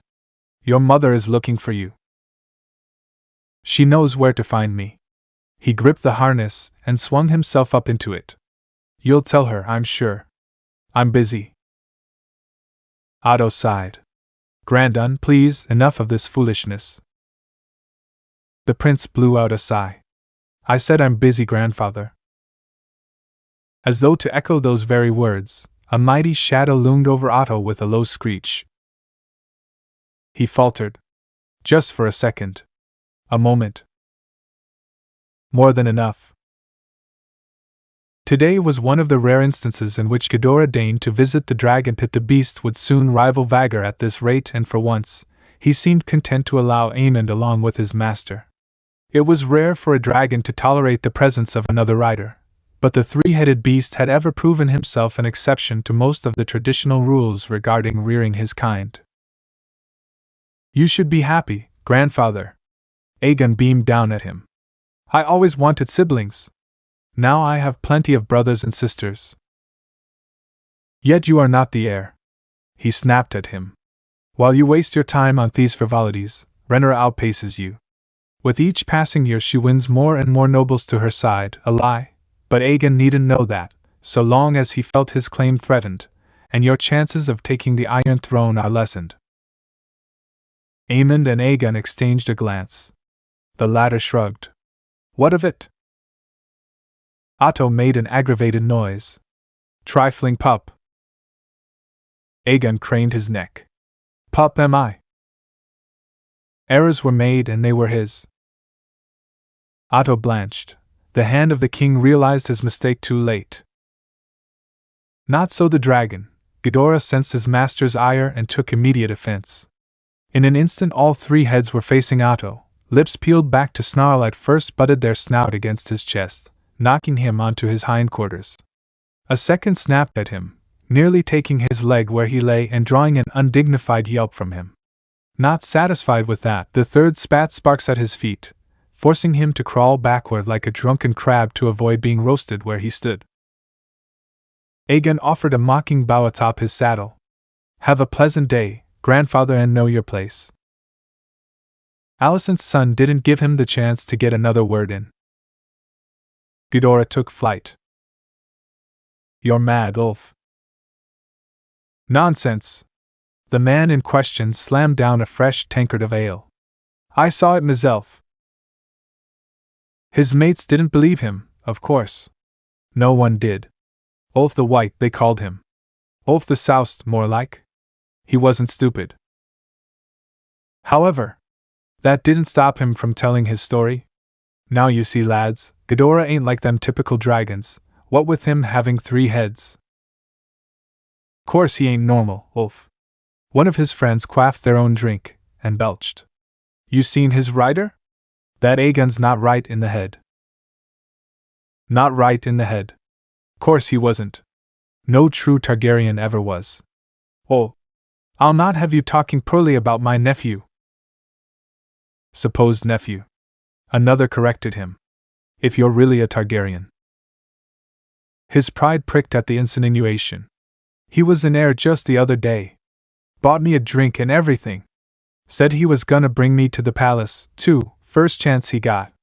Told me he'd bring his brother, too. That had been, what, a week ago now? He couldn't recall. Time got funny when you drank as much as he did. A small part of him still thought it was all a dream. After all, who would care about little old him? He was no one and nobody. Sure, he might have some royal blood in him, but who was gonna believe him? But the prince did. He'd started hanging around here ever since last year, poking about where he shouldn't. Maybe he'd heard the rumors. Maybe he'd been too loud. Maybe it was just blind bloody luck. Who knew? Not him. In the end, none of the why or the how mattered, only the dids, and find him he did. He remembered that day well. So you're our uncle. Neat. Everyone keeps saying Demon's my uncle, but I've never met him, so you'll do. He damn near fell out his chair. Where did you come from? You don't want me to answer that question. Who was he to refuse if the gods dropped a gold nugget in his lap? And beyond that, he wanted to believe, to hope for a better tomorrow. Anything that got him out of Flea Bottom was better than nothing, surely. Mum would want him to be better than this, to drag himself out of his cups, be somebody. A knight. Maybe even a lord? Nah, not a lord. Ain't no way they'd ever bother with a bastard like him, making him a prince and all. That was nonsense, proper fairy tale stuffs. Right. Someone laughed at him, he never knew who, but their words hauled him back to the present faster than a cold pitcher over the head. I'll believe that when pigs fly. Bah, he waved a hand and scoffed in their general direction. Piss on the lot of yous. Now where was I? No, don't tell me, I remember. Anyways, Ghidorah is special, why see? Because he don't breathe fire. No, he breathes lightning and... Someone winged a piece of fruit at his head. Lies. He does. He caught it, ate it, then thumped down his now empty mug. When had he drank it all, hard against on the table? I saw it with me own eyes. And what a day that had been. He scorched a full field over by Sharp Point. And mark my words, when he comes back, you'll all be sorry. The roof rattled overhead. Everyone froze. Ulf grinned. See? He sprang to his feet. Told you. Any minute now he'll come bursting through that door and... They struck without warning. One moment Ulf was enjoying his drink, regaling his mates with another story. In the next, the doors slammed open and the whole bloody bar shook. 2 boys burst in, one larger than the other. The taller of the 2 saw him and waved. There you are, uncle. Laughing, he threaded his way through the crowd and paused before him. Everyone balked, down to the last man and woman. A small smile touched the Ulf's face. Told you I wasn't lying. Well, what are you waiting for? Aegon latched onto his arm. Time to go. Ghidorah's waiting outside. Despite himself and all he'd said, all he'd hoped and dreamed for, Ulf gulped a little. Can you at least say hello to friends first? Sure. Aegon, the other one must be Aemond, waved at the dumbstruck crowd. Hello, all. Nice to meet you. I'm the prince, and this is my brother. We need to take our uncle back to the Red Keep if you don't mind. Aemond coughed into a fist when nobody moved. I think they mind. Of course they did. Most of them probably thought he was being taken away for execution. But he couldn't speak, couldn't reassure them, and his tongue felt so heavy. Was this shock? It felt like shock. And still no one in the room made away. Aegon's smile sharpened just so. I said, if you don't mind. Something stirred in the air, sharp and deadly. Ulf wasn't sure what. He didn't want to know. Just outside, Ghidorah roared. That did it. In all his years he never had, and never see again, a crowd part so damn fast in all his life. They parted like the damn sea in a book. So many people sat down at once, eager to look anywhere but at this smiling boy who oh so suddenly seemed a lot more dangerous than he thought. For his part, Aemond beamed at them. Better. Aegon planted a hand on Ulf's back and steered him toward the doors. Right this way, uncle. Destiny awaits. We can drink here later if you like.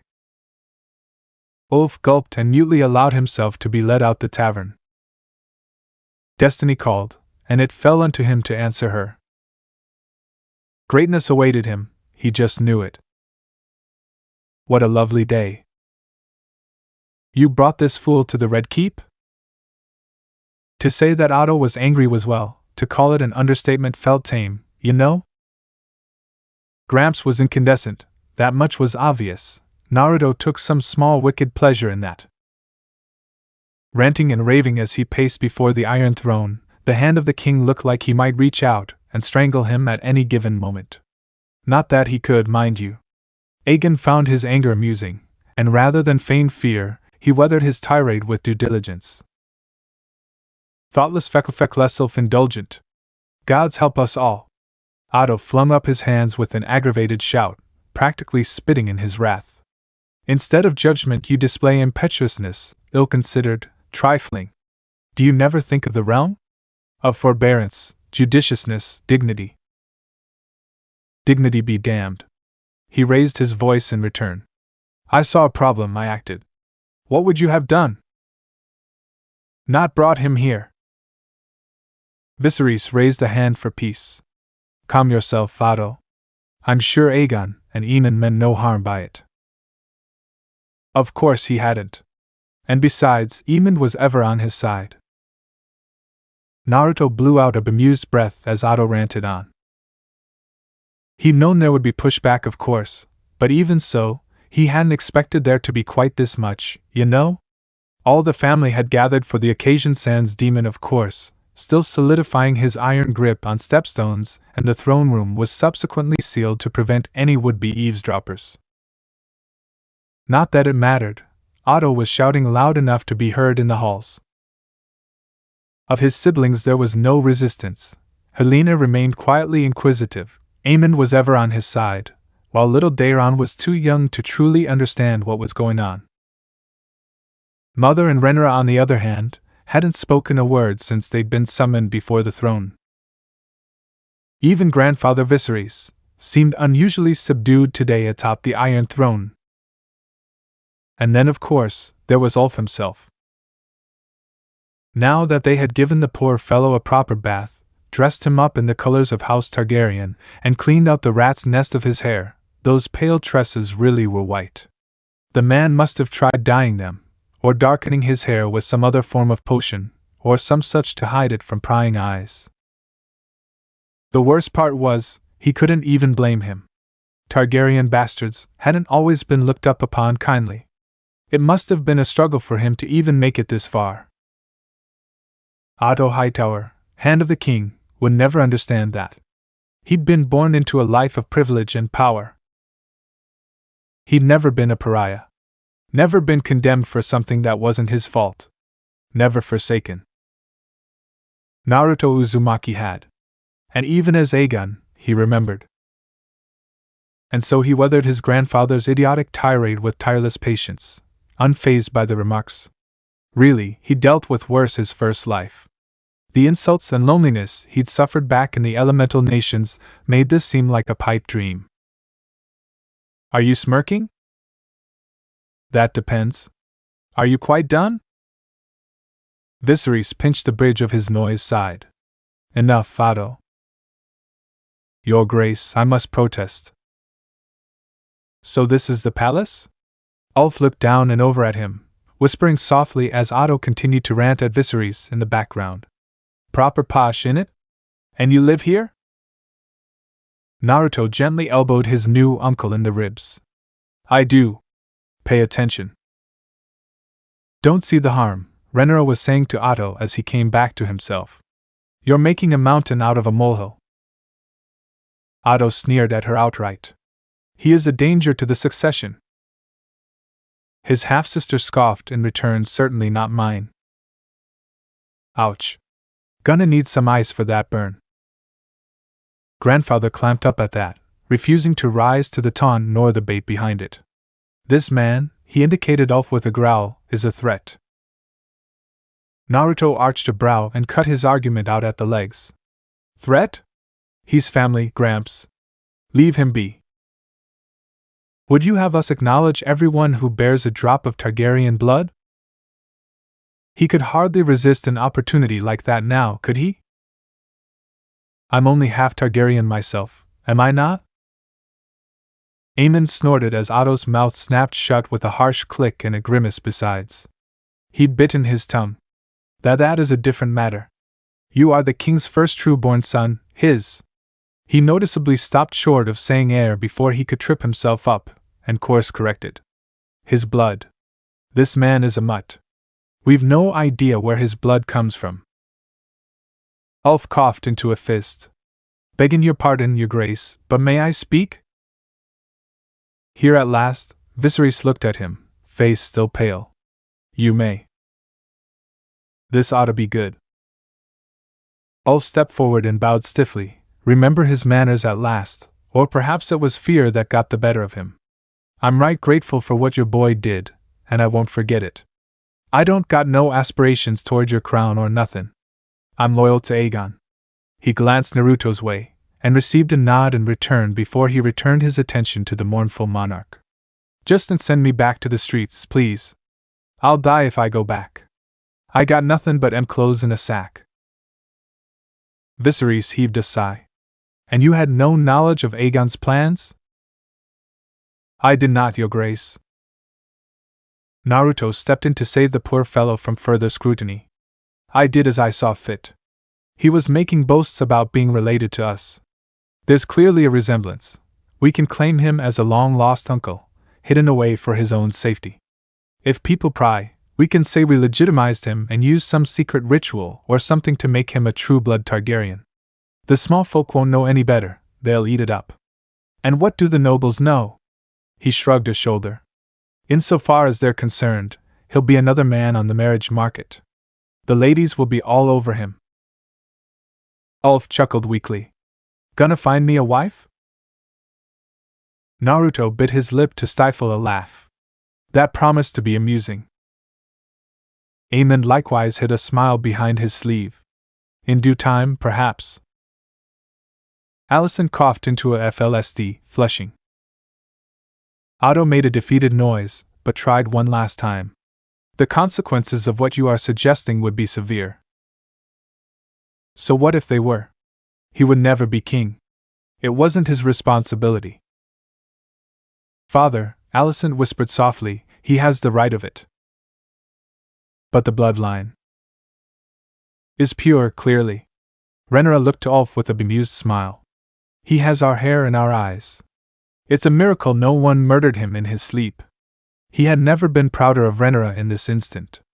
Was it not you who said we need to multiply and secure our line, my king? Viserys laid his chin upon one fist. I did. Allison took the olive branch for what it was and firmed her lips. Perhaps we can found Cadet Branch? We cannot call him a Blackfire, but something else. Goldfire, perhaps?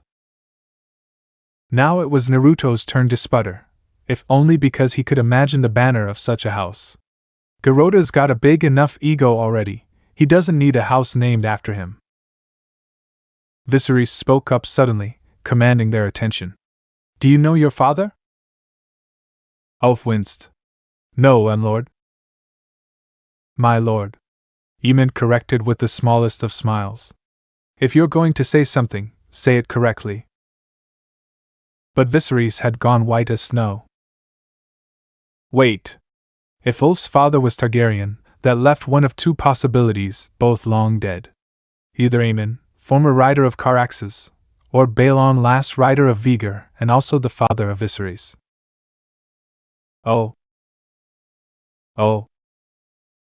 Oh, but that explained things now, didn't it? Hells, he might have made a bit of a blunder, not seeing that. His sire raised a hand with a sigh, and for a moment, he appeared terribly old, indeed. He may stay. Ulf perked up. Otto growled. Your Grace. I will hear no more of it. He can't possibly be worse than Demon. If we legitimize one bastard, then we shall have to accept all of them. There will be no end to. Enough. Viserys raised his voice and subsequently shouted him down. I will hear no more on the matter. He stays. Ulf had the good grace to bow and mutter his thanks. Good, he was learning. Otto looked mutinous, but subsided. We shall introduce him to the court in a fortnight. A pause followed, as he considered the bedraggled fellow before him. Perhaps once he's learned some manners and had a chance to earn his spurs. His hand scoffed. A knight? Him? Look at the man.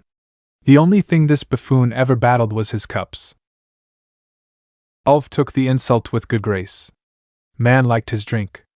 Might as well be honest about. Perhaps you're right. Naruto clicked his tongue in disapproval. There it was again, that scalding surge of disappointment. How easily the king, the man who had given him this strange second life of his, was led. How could he show such spine one moment, then bend over backwards in the next? This waffling availed no one. Worse, it weakened the realm. A king, a real leader, should make up their mind and stick a given course without regret for the good of the realm and their people, not flip-flop to and fro like some children's toy. You're weak, Viserys. He didn't dare say the words aloud, but not for the first time, his faith in the father was once cast into doubt. Viserys was a good king, but he could have been great. Could being the operative word. Otto was too deep in his head for him to ever become a proper monarch, and Westeros was the lesser for it. How very sad. Ah, but the king was raising his arm to dismiss them and he must attend. Leave us. Everyone bowed and did as he was bade, happy to be done with this farce. Naruto likewise turned, making a beeline for the door. Helena hadn't said a word since they'd entered the throne room, but he could feel her staring at him now. He wanted to ask her about that, about a great many things. Not you.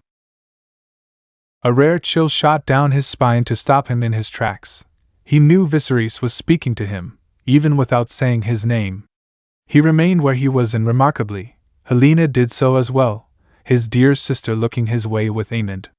Their concern for him was all too evident. They feared for him. But rather than speak, he waved his siblings on, not wanting them to be present for what was about to happen. Alicent saw that and, still holding a squirming Daeron in her arms, led them away after Rhaenyra. The doors closed, sealing him and Viserys in. Even then, he refused to face his father out of principle. He heard the king sigh behind him. What am I to do with you, Aegon? I'm sorry. He wasn't, but it had to be said for appearance's sake, lest Viserys take umbrage. I wish to help you, boy. Will you not be helped? You want to help? That was as much an excuse to as any. Pivoting on his right heel, he gave his sire a rare glare. Be a proper king, don't let Otto walk all over you. Viserys flinched. Otto Hightower has the best interests of the realm at heart. Saying otherwise would avail him naught, so he didn't. Viserys noticed, and sought a different avenue of reconciliation. How fares Rhaenyra? Are the two of you getting along? Well enough, he shrugged a shoulder. I tolerate her. She tolerates me. We get along, I suppose? His so-called father leaned back against the throne. Some would see you wed to her. Oh, yes. He knew the rumors. The Red Keep was rife with them these days. Everyone wanted to ingratiate themselves with him already. He wasn't sure he could handle being a consort to the future queen. That brought a far heavier responsibility. Besides, she was his sister. Half-sister, true, but he was still just a boy. He wasn't interested in that sort of thing just yet. You do not approve? He wasn't sure what he felt, frankly. Not old enough for marriage, he muttered, then cursed for the slip. My apologies. No apologies are necessary. Just be more careful in the future, won't you? The king's lined face creased further with concern. The House of the Dragon cannot stand strong if it is divided. Is that all? Viserys looked like he wanted to say more, but thought better of it. It is. May I be excused, then? You may. Naruto took his chance and strode briskly for the door. None challenged him. He was allowed to exit with ease. That was surprisingly tame. He expected a scathing lecture, a talking to at the very least. How incredibly disappointing. He found Helena and Aemon outside, and surprisingly, Rhaenyra with them. Sister. He nodded her way once, knowing he had to play courtesies for courtesy's sake. I didn't expect your assistance back there with Ulf. Thank you. It was nothing. She patted his shoulder. What else is family for? May we speak in the garden tomorrow? An alarm went off in the back of his head. I don't see why not. She flashed him a dazzling smile. Excellent. He had a bad feeling about this. Her piece said. She walked away, the hem of her golden dress swirling around her feet as she departed. Naruto watched her for a moment, considered following, then thought better of it. That was reckless. Helena made an annoyed noise behind him. I thought you were smarter than that. He looked to her, confused. What? Her bright eyes met his for a long moment, then narrowed. You really aren't Aegon, are you? Helena! His true sister stalked away quickly before he could hope to get a word in, leaving him to look at Aemon, utterly baffled. What did I do? His brother merely shook his head. If you need me to explain, you're not thinking hard enough. Sage save him from his sisters, he didn't think he'd ever understand them. Night had come. Helena opened her eyes. She could feel something calling her. Or perhaps it was someone? She could never be quite sure with what she saw, the visions were strong and she still didn't have control. Perhaps she never would. But she knew where she must go. What she must do on this night, of all nights. She was called. So she went. Acted. Helena knew the way down to the dragon pit. The guards were easy to avoid, she remembered their rotations well. It was a simple matter to find her way down, down into the dark, where she awaited her. Her legs were not used to such long walks and soon began to ache, but she pressed on, threading her way through the tunnels by touch, navigating the darkness with ease. Imagine her surprise when she found a lit torch awaiting her and the one holding it. Aegon was waiting for her in the dark, leaning against a carved wall. I thought you might be here. How had he known? Was she followed? No, he had been waiting, almost as if he knew she would be here, knew why she had come, knew what she was up to. Helena stared at him for a long moment. Who are you? Her set the torch into a brazier mounted on the wall, casting flickering fire and shadow around them. I am me. Who else would I be? I don't think you are. The words sprang to her lips unbidden. You're not Aegon, not really. You look like him, sound like him, smell like him, but you don't have his soul. You don't act like he should. Even today, when you did something stupid, that wasn't him, but you. She expected him to angry, hurt, at the very least. Aegon just stared at her, bemused. And you know this how? Because I can't see you. Helena bit her tongue, but it was too late. She was off again because the words had her now and there could be no holding them back. They rushed forth in a rapid babble. You're standing right there, but I can't see you. That frightens me, because I can't see you. I can see the others, but I can't see what you do. Do you sit the throne? Do you fly to old Valyria? Do you die? I don't know. His brow furrowed. Helena. A wild beat of panic fluttered in her head. No! She clutched her skull and shook herself from side to side, stepping back out of his reach. I don't know, I don't know, I don't know. He could have her killed. It wouldn't even be hard. He was so much stronger than her. Instead, he squinted at her. Blinked. Smiled now. You're a dreamer, aren't you? She didn't trust herself to speak, could only manage a tremulous nod instead. Aegon lunged forward. Helena tensed. That's incredible. He took her by the hands and held her tight. She wasn't used to that, to being touched, yet touch her he did. Do you have any idea how rare that is? You're amazing, Helena. Her face warmed at his naked praise, yet he wasn't finished with her yet. But you can't see me? She shook her head. Well, I suppose that's a good thing. She blinked, utterly flummoxed by him. Is it? He surprised her with a shrug. I'd rather not see my future, to be honest. Prophecy's a pain in the ass, frankly. Oh. Aemond. He decided suddenly. Will he ever get a dragon? Her tongue betrayed her again. He will. But he'll have to close an eye forever. A look of confusion crossed the face of the boy who was not her brother. I don't suppose you could be more specific? Helena sealed her lips and shook her head. Are you afraid of me, then? Should I be?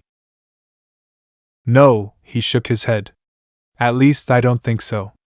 I might be the one person in this world who understands you. But you're not from this world. Ha! He chuckled softly, squeezed her hands in his and sighed. Too clever for your own good, I swear. You're right. He looked her right in the eye and nodded. I'm not. Her lips trembled a little against the anxiety in her heart. Who are you, then?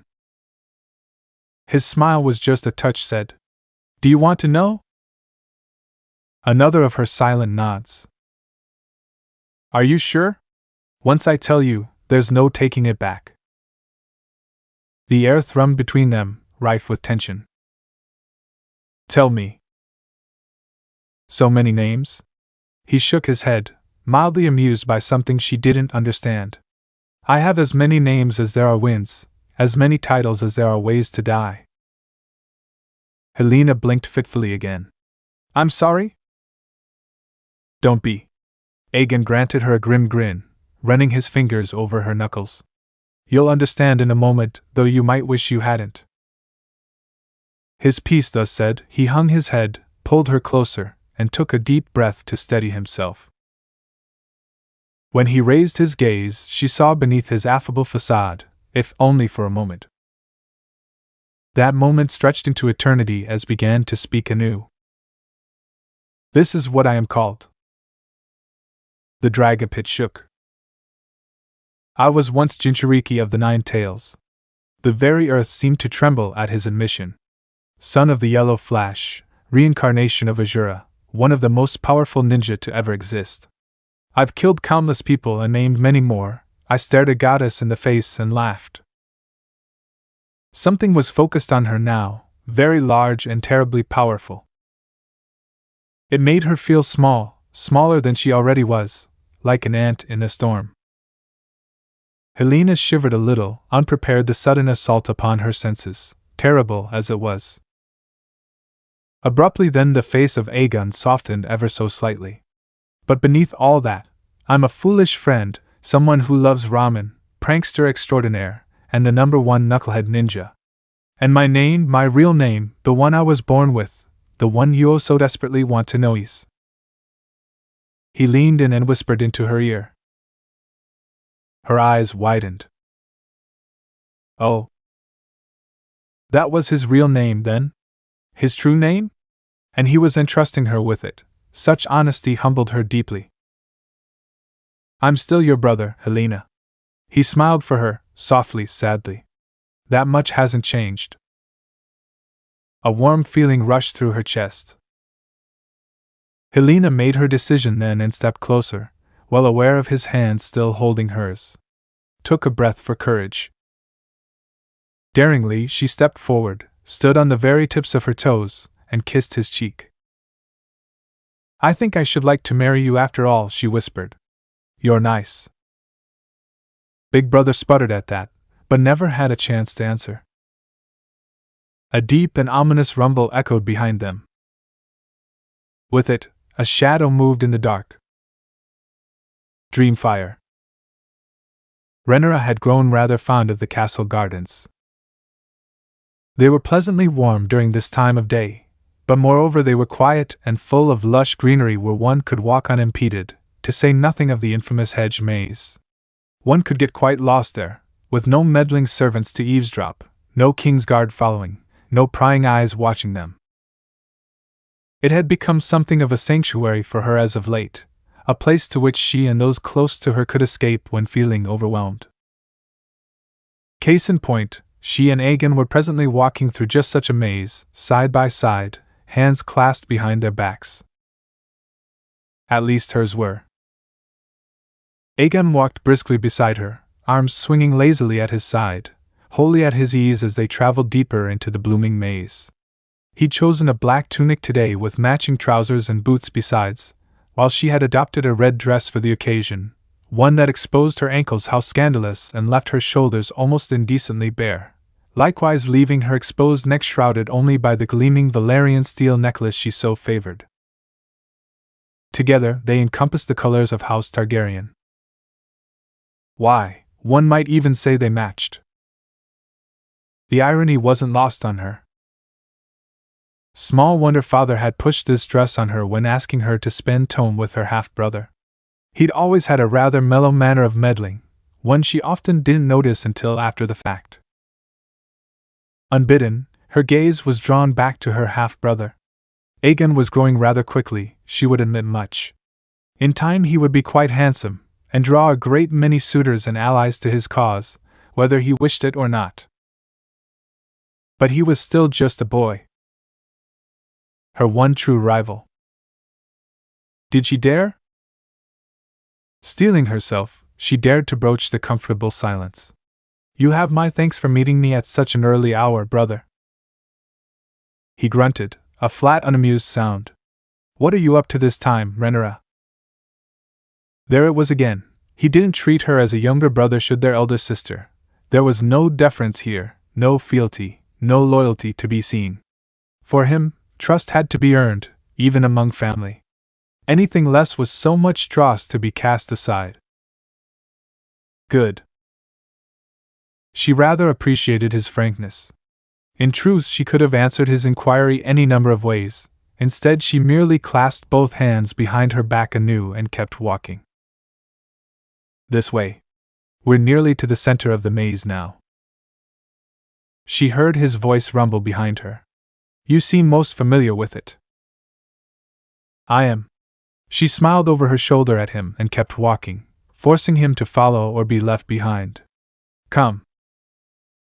For his part, her half-brother eyed her back as one might venomous asp, a snake ready to bite at the slightest provocation.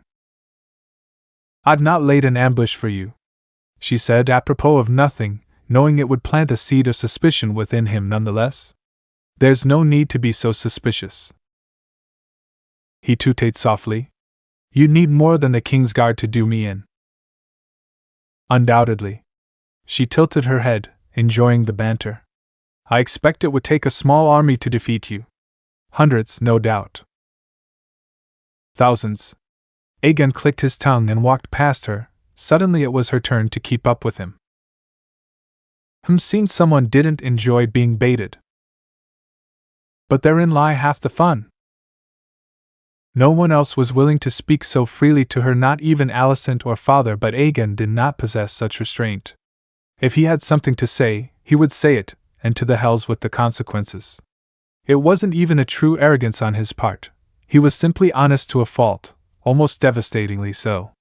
Even when he shouldn't be. It was refreshing. Pausing, she pivoted to face him and leaned against a nearby hedge. I'm told you and Helena ventured into the dragon pit last night. His brow furrowed. There it was, the first tidbit, a crumb dropped at his feet to hint at what she knew, that his movements were being watched. At length he answered. So what if we did? He didn't deny it then. Good. I merely thought it curious, given you already have a dragon. Helena didn't. He stood opposite her, vaulting onto a hedge of his own. Now she has Dreamfire. Aren't you happy for her? Rhaenyra sucked in a sharp breath through her teeth. Dreamfire? That was unfortunate. The old she-dragon was formidable. Worse, that meant her brother's side had 2 dragons to her 1 now. Aemon didn't have one of his own yet. But how long would that last? She feigned a false smile she didn't feel. Is that so? Aegon merely chortled in return. Sometimes he acted much older than he was, and while she could respect much such maturity for his age, it didn't change the fact that he was still a child compared to her. A child that often proved himself far too clever by half. That father was considering wedding her to him at all should have been preposterous. And yet, what other options did she have? She couldn't stand boys, a bunch of preening ponces they were. Not like Demon. But her uncle was still in the Stepstones. How she wished he would return soon. Life was so dreadfully boring without him here. You've been silent for some time now, her infuriating half-brother prodded her. Why the long face? Cheeky brat. She wanted to hate him. She should hate him. She needed to hate him. He had a larger dragon than her. Ghidorah easily dwarfed Syrax, and with 3 heads no less, much to her chagrin, and she wasn't blind to the whispers. He should be heir, some said. It burned.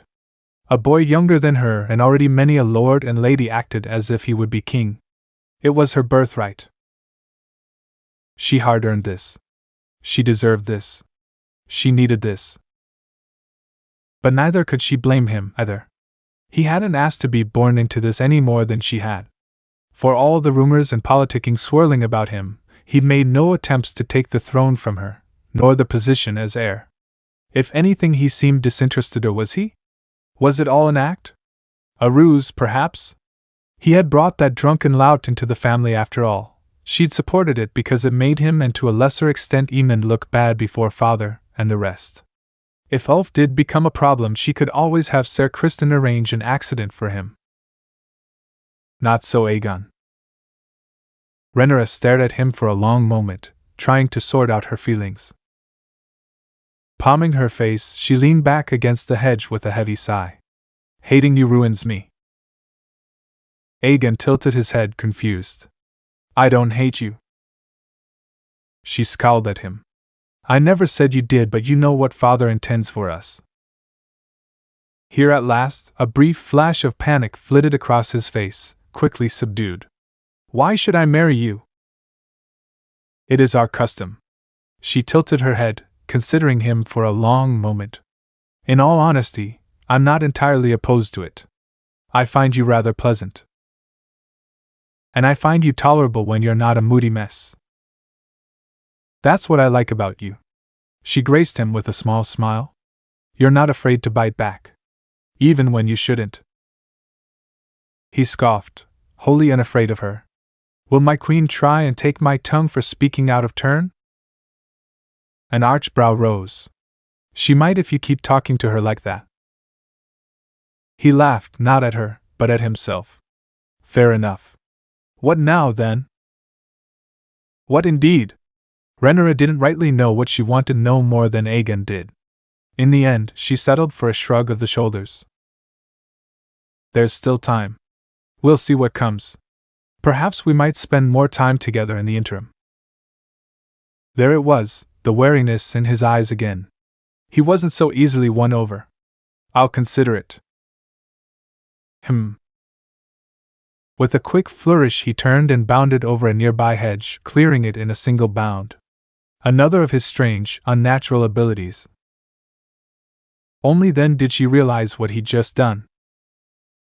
Brat had left her to work her way out of the maze alone. But she wasn't alone now, was she? Dusting off her dress, she turned back the way she'd come. You can stop hiding now. He's gone. For a moment, no one emerged.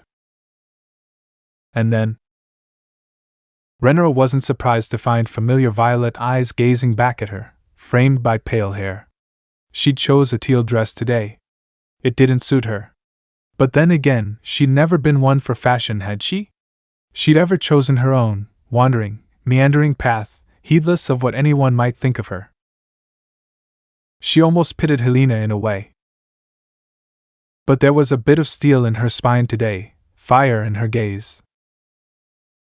Her half-sister stared back at her, undaunted. How terribly vexing. Much to her chagrin, she stepped right up to her and popped the question. Do you love him? Long lashes fluttered in a brief blink. I'm sorry? Aegon. She whispered their brother's name softly, as though afraid someone might hear it, and repeated the question anew. Do you love him? Renera squirmed, caught flat-foot. I'm afraid I don't understand. Aegon's sister tilted her head. It's a simple question. Yes or no? It is not so simple, sister. A slow blink. Yes, it is. I don't know. She didn't fail to notice Helena's intense stare upon her. It lingered, searing into her soul. I think I might. The seer said suddenly, almost a question, really? It's strange. My heart beats faster when I'm near him. And yet when I see him with you. She trailed off, refusing to finish. Be honest with him, she declared abruptly. He doesn't like liars. He is more than you know. Renera scoffed, crossing both arms before her bosom, willy and amused. Clearly. If you betray him, he will kill you. She gasped a little, alarmed. Aegon? Kill her? Of all people? No, surely not. He would never, would he? Without a hint of explanation, her little sister turned and walked back the way she came, rounded the bed, and vanished, leaving her truly alone. Renera shivered. She was younger than her, yet almost taller. One day she might be far more beautiful. And yet something in her words just now set her on edge. Ghidorah lifted his many heads. An unfamiliar scent reached him on the winds, that of another dragon. The massive WIRM grunted once and settled down to sleep. Soon. Very soon. But not yet. Demon returned that very evening. The Red Keep was practically abuzz with news. Naruto listened with half an ear to it all, mind whirling as he hastened to the throne room. Already he hazarded the whispers. It's Demon. He's finally returned. I hear he conquered the stepstones. Did you see the crown on his head? It's made of bones. Well, this boded poorly. He didn't fail to notice Renera's interest when he met her there, either. She was practically beaming when he arrived, which worried him for all the wrong reasons. Are you eager to meet our uncle? He shrugged a shoulder. The princess huffed, doubtlessly misunderstanding him. You're just a boy. You don't understand.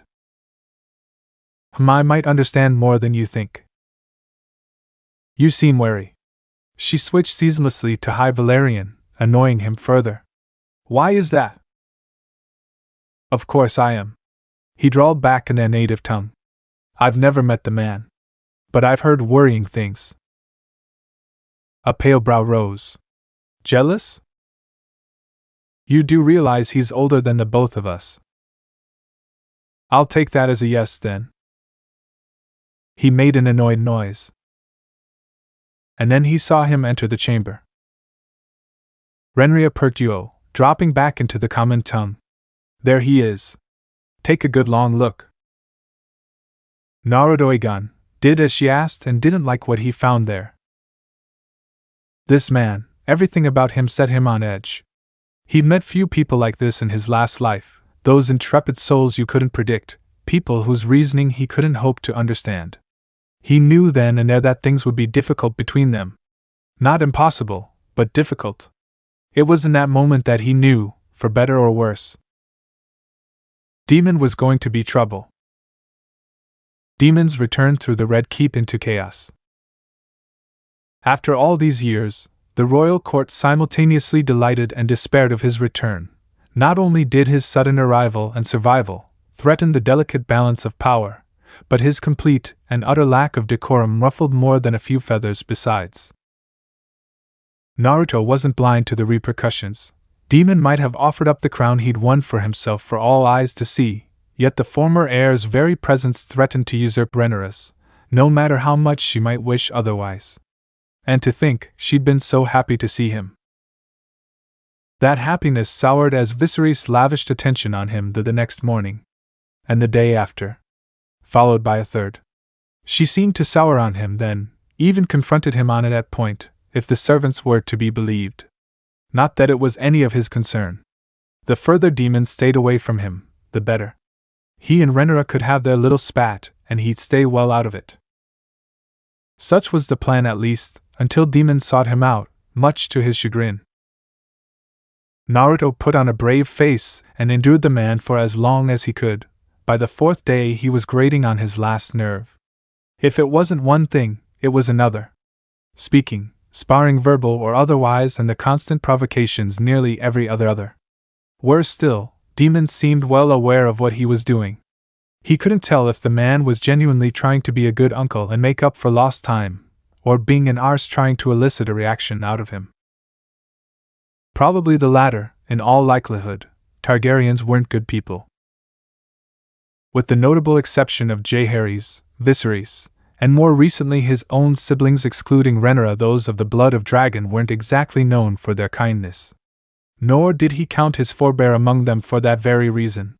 Despite all his grand goals and lauded accomplishments, Aegon the Conqueror had killed thousands to achieve them. He'd climbed a mountain of corpses to seize control of Westeros. Then there was the matter of Maegor the Cruel, who'd most certainly earned the name. A sword whistled in at his head, demanding his attention. Right, nearly forgot about that.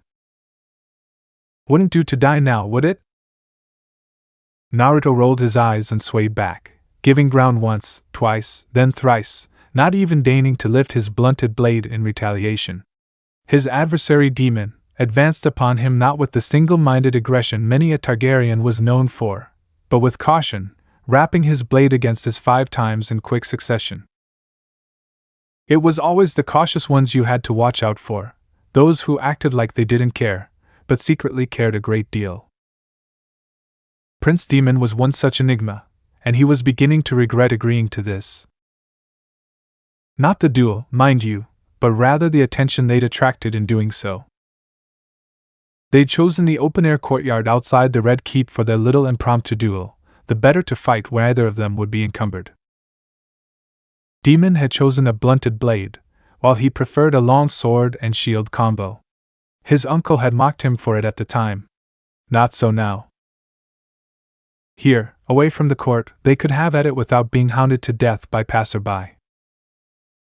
Simple in theory, right? Wrong. Alas, what began as a simple game with blunted blades soon escalated into a rather unfortunate spectacle.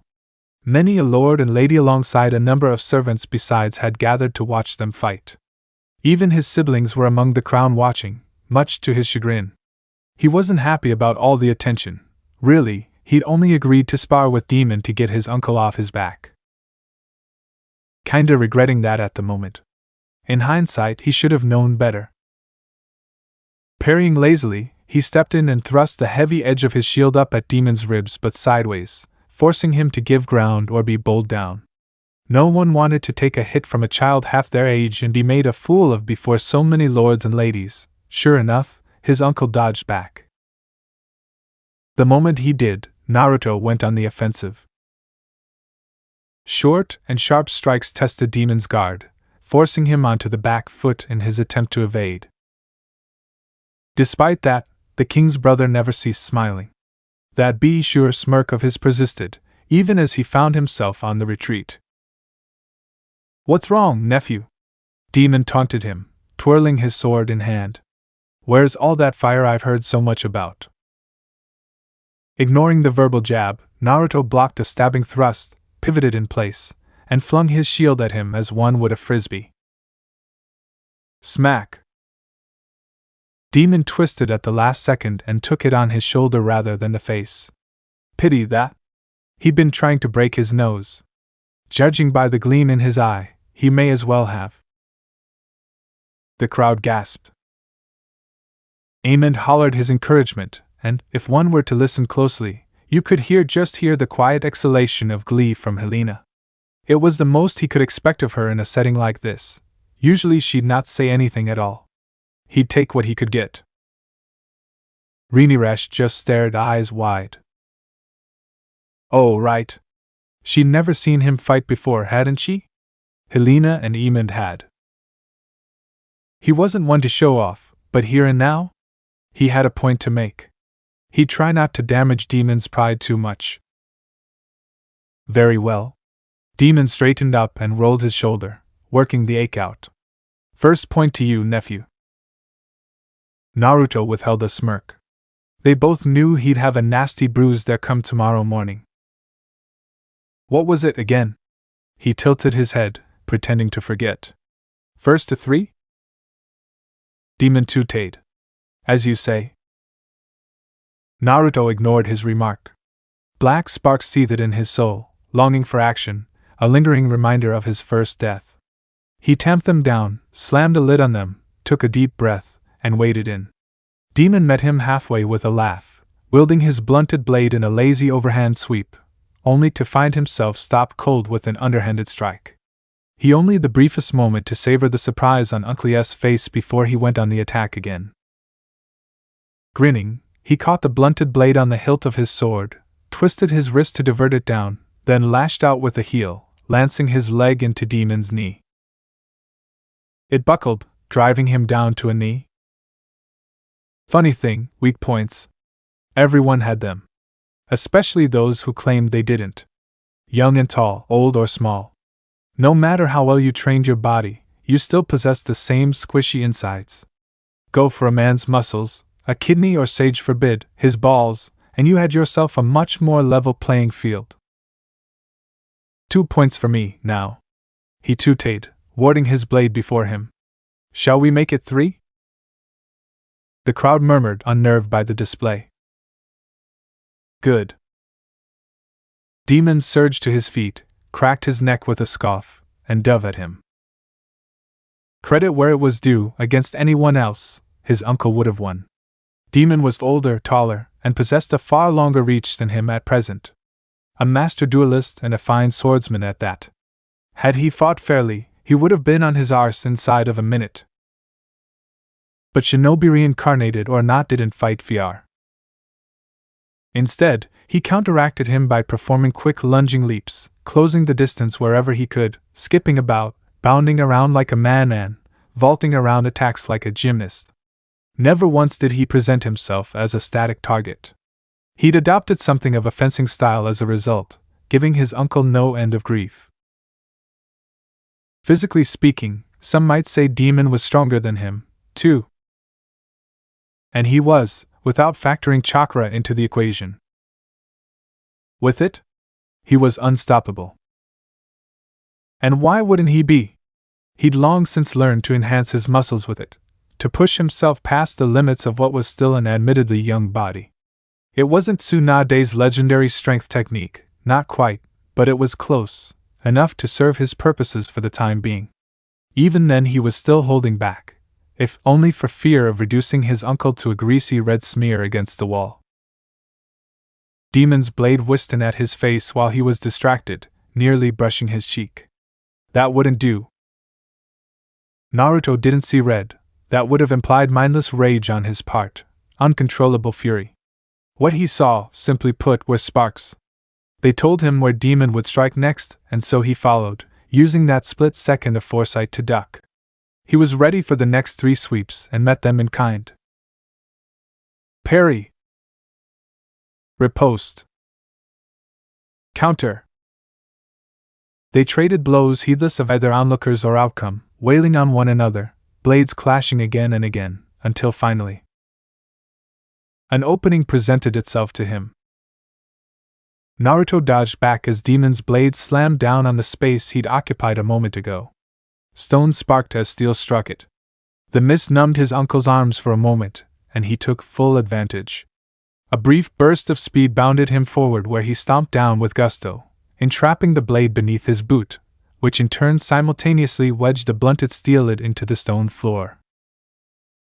Maybe this would knock his arrogant uncle down a few pegs. While a surprised Demon struggled to extricate his blade, he swung his own sword up and slapped it against his neck. He held there with intent, poised to swing again and leave a nasty bruise behind. Even blunted steel could do damage if you swung it hard enough. They both knew it. Yield, he rasped. It's my victory. Demon tensed. Naruto idly wondered if he would try to fight without his blade. All right. The older man sighed, shoulders slumping. I'll allow it. He nearly hissed outright. You've allowed nothing. Allow me some small dignity, won't you? No. Demon still smirked, as though he'd won somehow. He'd beaten, berated and baffled the man, yet still he kept smiling. Always smiling, this one. Like he knew something he didn't. It irritated him. Made him want to fight harder, strike stronger, break a bone, cut him, burn him. Oops. That was his inner Targaryen talking yet again. Gotta watch that. Demon didn't deserve death, no matter how much he annoyed him. Throttling back his temper, he lowered his blade. With that, most of the crowd parted, their spectacle lost. Wretched parasites. Doubtless they'd hoped for more drama, perhaps blood, even. At least Helena and Eamon had scarpered when they had the chance. Springy little shit. Demon cast a bemused look his way, demanding his ire, even if the words lacked rancor. Where did you learn to fight like that, Aegon? Bravos? Entirely self-taught, not that he'd ever admit it. I don't see how that's any concern of yours. Fair enough. Demon pivoted to lean against a nearby pillar, adopting a resting position against the wall, back angled toward the smooth masonry of the keep. With skills like that, your future bride will weep. His mood soured further at the idea of impending nuptials. Who ways I want to get married? You will sooner or later, nephew. Just as I did. He bit his lip until he tasted blood. The pain and the acrid taste centered him. Marriage, marriage, marriage. Everyone was on about that lately. What if he didn't want to get married just yet? What if he was in no particular hurry to grow up?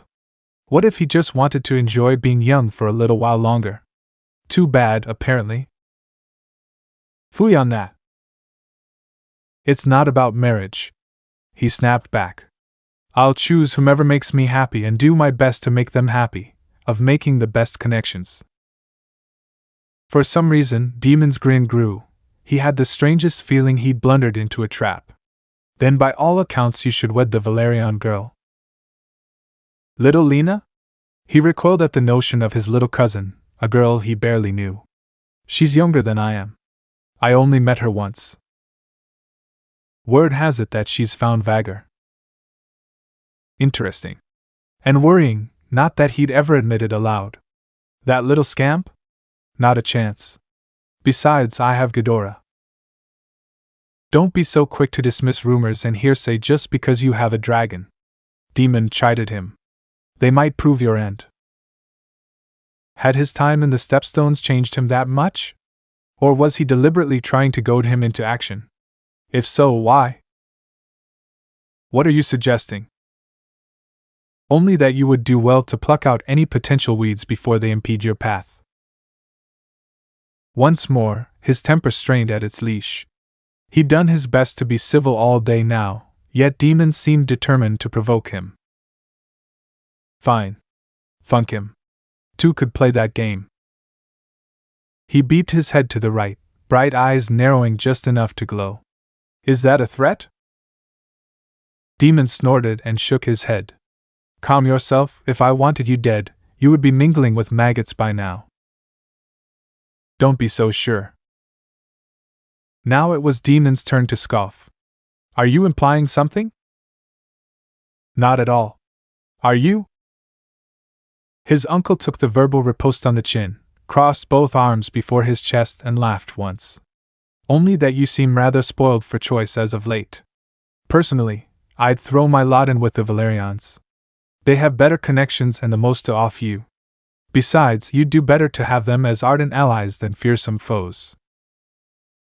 Then why haven't you married one of them, uncle? He bit back, heedless of his own peril. I hear you're not so fond of your own lady wife. Tell me, how is Rhea Royce these days? Isn't she the heir to Runestone? If something were to happen to her, you'd stand to inherit a great deal. For the first time since he'd met him, Demon stopped smiling, if only for a moment. You've a sharp tongue. I can accept that. But overweening pride and a mutated lizard does not a king make. He twitched. Don't mock my dragon. Demon whistled. Struck a nerve, have I? He was about to strike an awful lot more than that. The man had done nothing to wrong him per se, only to irk him. In another life, he could have been his son. What a dreadful thought. And yet he couldn't help but be angry with him. Maybe if he'd kept his mouth shut all those years ago and not made a fool of himself, they wouldn't be in this mess. Renera wouldn't be burdened by being the heir. He could have lived a carefree life. Everyone would have been better. This was the hand they were dealt. He wasn't meant to be king. He shouldn't be king. Hells, he didn't particularly want to be king. He had neither the experience nor the patience for it. Some might argue that those who least wanted power were the most deserving of it. He disagreed. Let Renera and Demon squabble over it for all he cared. If not the Valerians, then who? Demon asked suddenly, irking him further. Perhaps your ambitions are closer to home? He was searching for an answer, but to what purpose? Annoyed, he didn't answer. That soon proved a mistake, if only because it gave his smirking uncle more excuses to meddle. I hear you're fond of your sister. Naruto stilled. Demon saw it, damn him. It's understandable, I suppose, his uncle prattled on, heedless to the danger, but the question is, which one? When he didn't rise to the bait, he just kept digging. Unless, of course, you're trying to emulate your namesake. A pale brow waggled his way. Everyone knows the story of Aegon the Conqueror and his sister wives. Irk. For a wild moment, Naruto's mind went blank. He shook it off a moment later, face flushing. Naturally, such would only be allowed if you were to take the throne, of course. Treacherous thoughts. Dangerous thoughts. He would not be tempted. Cat got your tongue? Exasperated, he glared bloody red daggers at Demon. What's wrong with you? Why tell me all this? I simply wish to know your point of view. His uncle remained unflappable. Everyone else outside of you and Renera have proven so dreadfully boring. His hackles rose at the very insinuation. Aemond and Helena were not boring. Neither was little Dairon. If you're quite done trying to provoke me? Demon tilted his head, pale hair stirring in the breeze. Would you rather I continue this conversation with Renera then? Enough. Whatever the man's game was, he wasn't going to play it. Shaking his head, he moved to push past him. I'll be going now. Wait.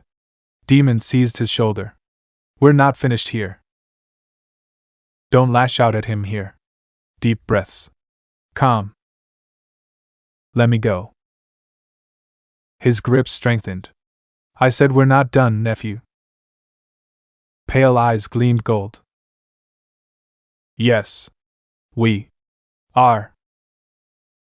When Demon made to block him once more, he pivoted past, swept his uncle's legs, hooked an arm around his neck in the instant he fell, then used the momentum to slam him into the ground with bone-jarring force the like of which he seldom used these days. The earth cracked.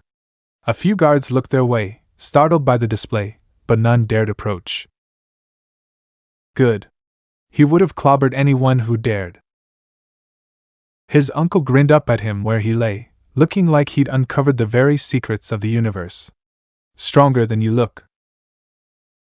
Naruto planted a boot on his chest and pushed, reveling in the sound of cracking ribs. Stronger than you know. He didn't consider the man his rival, nor his nemesis or even a true threat to himself. If he wanted to kill him, he would, and he could. Perhaps he should. Demon was trouble, and yes, his death would be difficult to cover up, but he could do it. It would be so easy grandfather might even praise him for it. Viserys and Renera would be crushed, however. Mother and his siblings would be horrified. And anything that made Otto happy he rebelled against on principle. Damn it. He was too kind for his own good. Stay away from Renera. He hissed at Demon. You'll ruin her. Ruin her? His uncle coughed, undaunted. Hardly. I'd only spare her this. Stop it! The both of you! Someone yanked him backward, and belatedly, he remembered the princess herself was still nearly. It's not a competition. Naruto rolled his eyes, jabbed an elbow backwards, and was rewarded with a pained gasp. She released him a moment later. He ignored the pained noise she made. He only had eyes for his adversary. Because he'd begun to realize it now, this was precisely what he was. Demon righted himself with a sneer, unfazed. If it were a competition, I'd win. Naruto craned his neck back toward the sun. Are you sure about that? I'm afraid I don't follow. The sun dimmed. Its eclipse was the world's only warning. An angry cry filled the sky. Then, an almighty crash rattled reality behind him, before a massive shape crashed down atop the battlements, before massive wings spread wide and plunged everything into shadow, before a familiar lilting cry filled the air to confirm his suspicions. His expression and the smug smile therein didn't waver, not once, even as Renera realized what was happening and ducked behind him. Really, he should have known better. Anything that distressed him would have angered his partner. And like in true Unchained Dragon, Ghidorah had come running flying right away. Really, his timing couldn't have been better. The golden dragon loomed large behind him, planted his trunk like legs on the walls, and leaped. A single bound brought him crashing down behind him to rattle earth, where two of his three heads encircled him, while the third hissed furiously at Demon. Sparks crackled in its jaws, ready to unleash hell at a moment's notice. The rogue prince looked on, awestruck, without even the slightest dread. Magnificent. Naruto nearly flung up his arms then and there. Instead, he forced himself to stroke Ghidorah's scales and calm him. There wasn't even a fiber of fear in this man, was there? None at all. He knew then and there, they would have no peace between them. Tolerance perhaps, acknowledgement maybe, but no true acceptance. So be it. That suited him just fine. The only thing he accepted about this man was that he would be a proper pain to deal with, a thorn in his side till the end of his days. Have it your way, he spat the last word at his uncle. I'm done with you. Renara reached for him. Aegon, wait. He paid no heed as he climbed atop his partner's waiting wing, vaulted into the saddle, and barked a single word in High Valyrian. Ghidorah took flight with a mighty downdraft of his wings, flinging lords and ladies alike from their feet. In a matter of moments the two of them were airborne, winging freely over King's Landing. Much to his surprise, he soon found another dragon wheeling through the clouds. His heart soared at the sight, because you see, he recognized those scales. Oh yes. He knew them very well indeed. Seemed Helena had already taken to the skies on Dreamfire ahead of him. Grinning, he angled Ghidorah toward her, hoping to find some peace. Perhaps the wind in his hair would do him some good. Alas, he was not to be. That very night, he sensed Demon and Renara sneaking out the keep. Naruto blew out an annoyed breath. This wasn't his affair. Not his problem. And yet. Reluctantly, he donned a cloak, tugged up his hood, and followed. Someone had to keep his foolish half-sister out of trouble. The things he did for family. Someone was watching them. Renara only suspected it initially, lost as she was in her walk with Demon. At first she thought her paranoia might be playing up again, that she was jumping at shadows as she had been for the last 2 weeks. Some might call that skittish of her, but being the heir to the Iron Throne had made her enemies, both amongst the Hightowers and in other noble houses. She wouldn't put it past someone to try and kidnap her, foolish as that might be. Desperation and greed made for good bedfellows after all. Yet though no such attempt was made, the eerie feeling of being pursued still persisted as she slipped through Flea Bottom. They weren't simply being watched, but followed. Demon didn't seem wholly concerned. Or maybe he simply did not care. Maybe it was her imagination. Perhaps she was simply on edge. That mummer's play she'd seen had gotten her blood up. She'd and Demon had roundly mocked while the players espousing the values of good Prince Aegon, all the while unaware that his very kin were watching their vile performance. Their crassness had rankled her. What did Aegon have that she didn't? Besides the obvious, of course. A 3-headed dragon. Generosity. Father's love and attention. Skill with a blade. Superior strength. The list went on, much to her chagrin, dogging her every thought as she threaded her way through the filthy streets. 'Twasn't fair. It wasn't as though she'd asked to be heir in the first place, and yet everyone seemed so keen to take it from her. Thr Iron Throne was hers by right and the crown with it. She wanted it. Didn't she? The thought of giving it up galled her, so perhaps that was a yes. Regardless, her blood was up. By what right did her little brother think he could snatch it from her grasp? By what right did he think to usurp her? By what right? None. When she became queen, she would create a new order, one that allowed women to inherit just as fairly as men. No matter what Princess Rhaenys might say of the matter. She would find a way, and if she couldn't, then she would burn her way forward. Bah, all these thoughts ruined her mood. Shaking her head, the princess did her utmost to ignore her lingering feelings of resentment, the better to focus upon the here and now. That, at least, wasn't difficult. Flea Bottom was lively at night, full of spectacle and sights she'd never dared to dream of.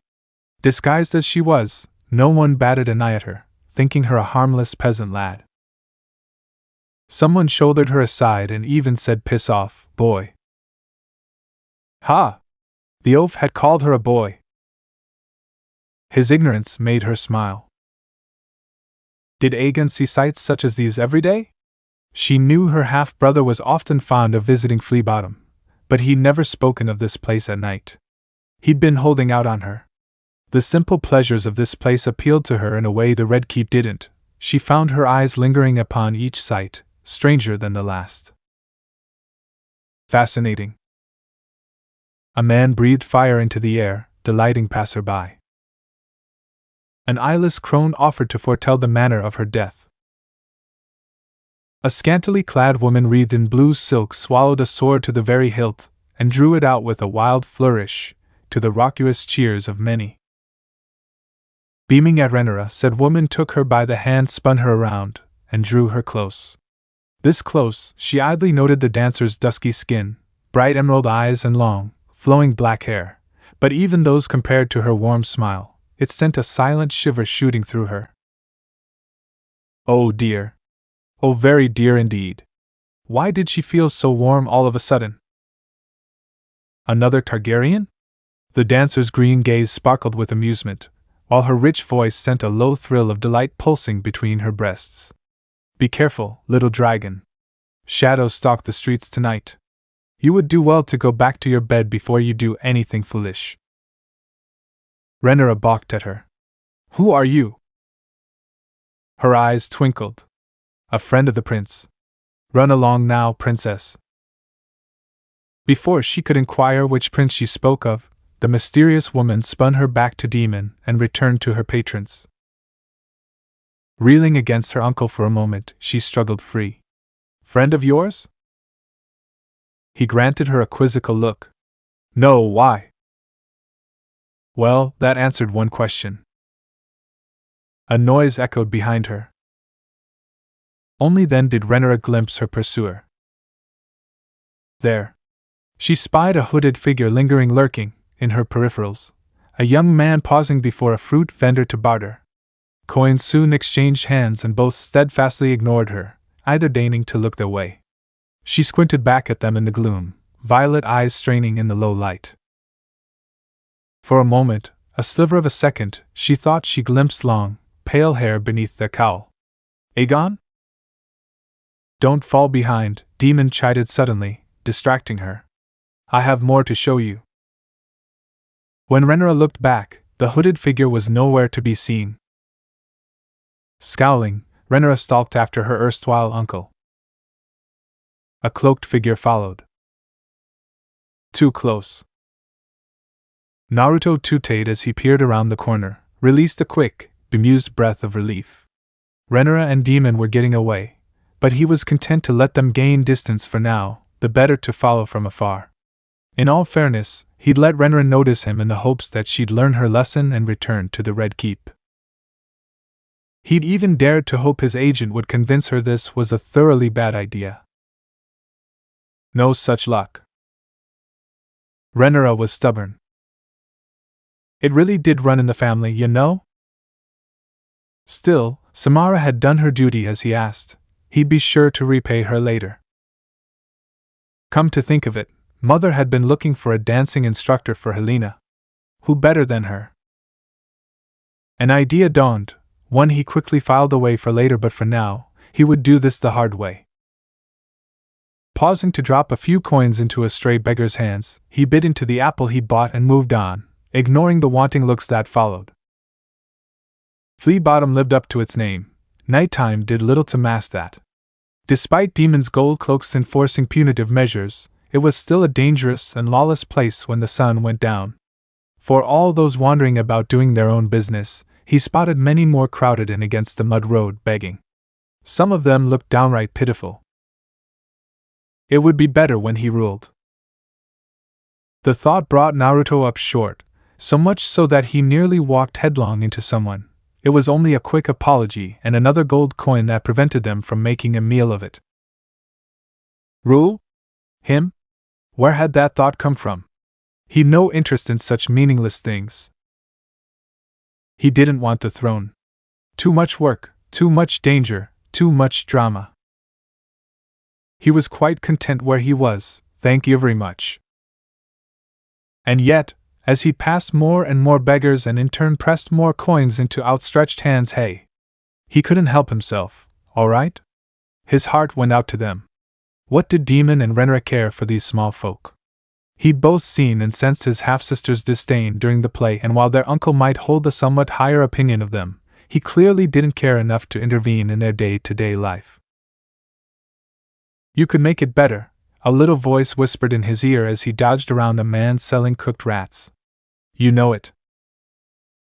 It sounded a lot like himself, in his first life. Blasted bloody conscience. Of all the times to nag him. Shut up, he muttered under his breath. I don't have time for this. If not you, then who? Someone else. You know we're right. Stop. Careful to keep his kin well within sight, he swayed around a cart drawn by an old donkey and kept moving. Yet, even as he worked his way through the crowds, his thoughts turned inward. He could think of precious few Targaryens whose rule actively benefited the small folk as a whole. Jaehaerys stood out. That was it. And us. Stop, he chided himself. We're not here for that. We don't want to be king. Those who least want to rule are often the most deserving. Don't you? There it was yet again, that nasty little voice of honesty needling him where it hurt the most. While you live the high life up in the Red Keep, these people are suffering. You think giving them a few coins here and there makes you good? No. You don't improve their lives. You only make them depend on you. Where's the kindness in that? They're living on scraps. Forgotten. Just like us back in the village. Demon and Rhaenyra had stopped ahead of him, before the entrance of a building. He could hear raised voices. They were arguing about something or another. He took the chance to duck behind a wall. That proved a mistake, because the moment he did, his conscience returned with a vengeance. Look around you. We could do so much good here. What are you doing with your life? He didn't have an answer. For so long he'd just been drifting along with the current, content to do as he pleased, all the while rejecting any and all attempts to be manipulated by Otto. And what had he accomplished in the meantime? What had he done that was truly worthwhile? Sure, he'd helped his siblings, reared Ghidorah, brought Ulf into the family, but beyond that? What were his accomplishments? His ideas? His long-term goals? I have none. The realization rankled. I've been treating this second life like a vacation, while I should be doing so much more. Now you're talking. He could just imagine his past self smiling at him. These people could be so much more, if only someone gave them a chance. But none would now, or would they? Viserys was weak, amiable, but weak, and more focused on his family than the plight of the peasants. He'd witnessed Rhaenyra's scorn for the common folk firsthand. Demon was a lesser evil in that regard. Aemon pitied them, but pity wouldn't save them. Healy Nash didn't even understand. She probably would if he explained it to her, but still. What are you gonna do about it? The sudden rasp of steel behind him was his only warning. He pivoted on instinct, stepping aside, letting the knife pass through the space between his arm and his ribs. The moment it did, he clamped the latter against the former, trapping it between them. A quick slam of his free elbow broke their wrist, leaving the blade to fall from nerveless fingers. Someone else snagged his sleeve and he reacted accordingly, driving his head backward. The crack of cartilage told him he'd broken someone's nose. Without missing a beat, he pivoted and swept their feet. A third jumped onto his back while he was distracted. Their weight drove him forward, but only for a moment. Violet eyes glowed. Enough! He drove both elbows backwards and heard the telltale crunch of broken ribs. They released him with a high-pained gasp, but it wasn't enough. His blood was up and he was angry. Whirling, he kicked them in the head to make sure they stayed down. A man cried out. No! Naruto didn't give them time to react. He saw a shape in the darkness of the alley and reacted accordingly, slugging him in the stomach with bone-crushing force. They fell to their knees with a gurgle, gasping for air. He left them there and sparked a bit of chakra to his hand, lighting up the dark. Idiot, he swore at them. I would have given you coin if you'd just asked. Only then did he see their faces. 3 beggars, 1 man, 2 women, 0 girls. Children. Starving, skinny, shivering in the cold of the night, clad in little more than rags. Please, Lord, the man their father, begged, rubbing his broken wrist. We was just hungry. Naruto palmed his face, ashamed and disgusted with himself, mind whirling. Of course they tried to mug me. How could I have forgotten?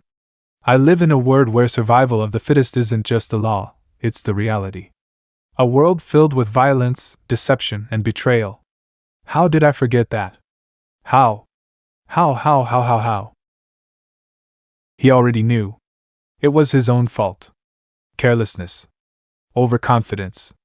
Delusion. In that regard, he was no better than Demon. Admitting that hurt. I'm sorry. He walked to each of them and healed their wounds, trying not to look them in the eye for fear of what he might find there. Terror, hope, maybe even all, he didn't care. He just wanted to be away from here as quickly as he could. One of the girls tried to speak and he shushed her with a frustrated hiss. Here.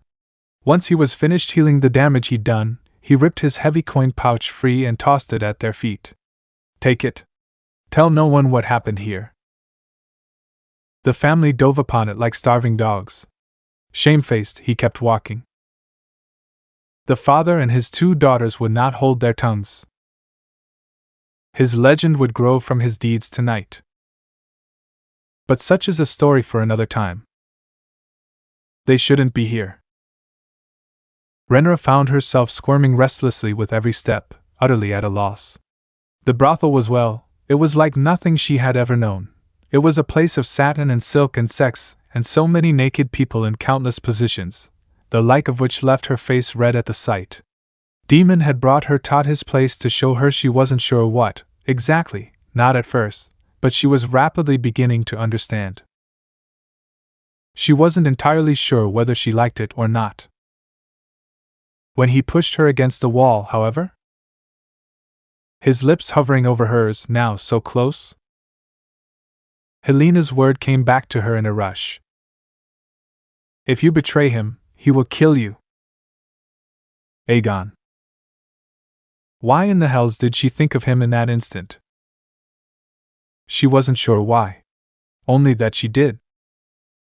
And so she panicked. Renra jerked backward like she'd been burned, denying Demon the kiss he sought. Her uncle frowned. What's wrong? Nothing. She answered quickly, perhaps too quickly in hindsight. I need to leave. Now? He latched onto her wrist, incredulous. But we've only just begun. Panic mounted in her. Let go of me. Someone yanked her away. It wasn't Demon. Aegon glared back at her, face taut with disbelief and anger, so much so that she found herself shrinking a little in the face of it. When had he found them? How had he found them? It was only when he looked past her that she found herself able to breathe again, and even then only just, because now he turned his ire upon Demon. What are you doing? Demon scoffed. No need to be so tense, nephew. I was merely educating my niece. Educating her? Right. Aegon exhaled heavily. Because she clearly looks oh so willing at the moment. Concern dawned in the eyes of their uncle, too late. Hold a moment, this is a misunderstanding. Enough. Aegon sighed suddenly, sharply, savagely. I've endured more than enough of you. The air became warm. Such was the only word Renra could think to use. Wait, she tried to speak, say something, anything really, Aegon. Too little, too late. Aegon decked Demon in the face. Caught unawares, their uncle rocketed backwards, struck a thin wall, then smashed clean through it. Aegon stormed after him, rolling up his sleeves as he went, jaw set, eyes blazing like bale fire. Whores fled in droves, running for the exit. Her half-brother ignored them all. He only had eyes for their own time, and not at all in a good way. Get up, Demon! He boomed thunderously. I'm not done with you yet. Somehow, the older man managed just that. In hindsight, that was probably a mistake on his part. The moment Demon righted himself, Agam pounced upon him. And all hells broke loose. So this part ends here. Alright, that's it for today's video, guys. Let me know in the comment section how was the story. And also don't forget to like, share, and subscribe. I will meet you in another video. Bye bye.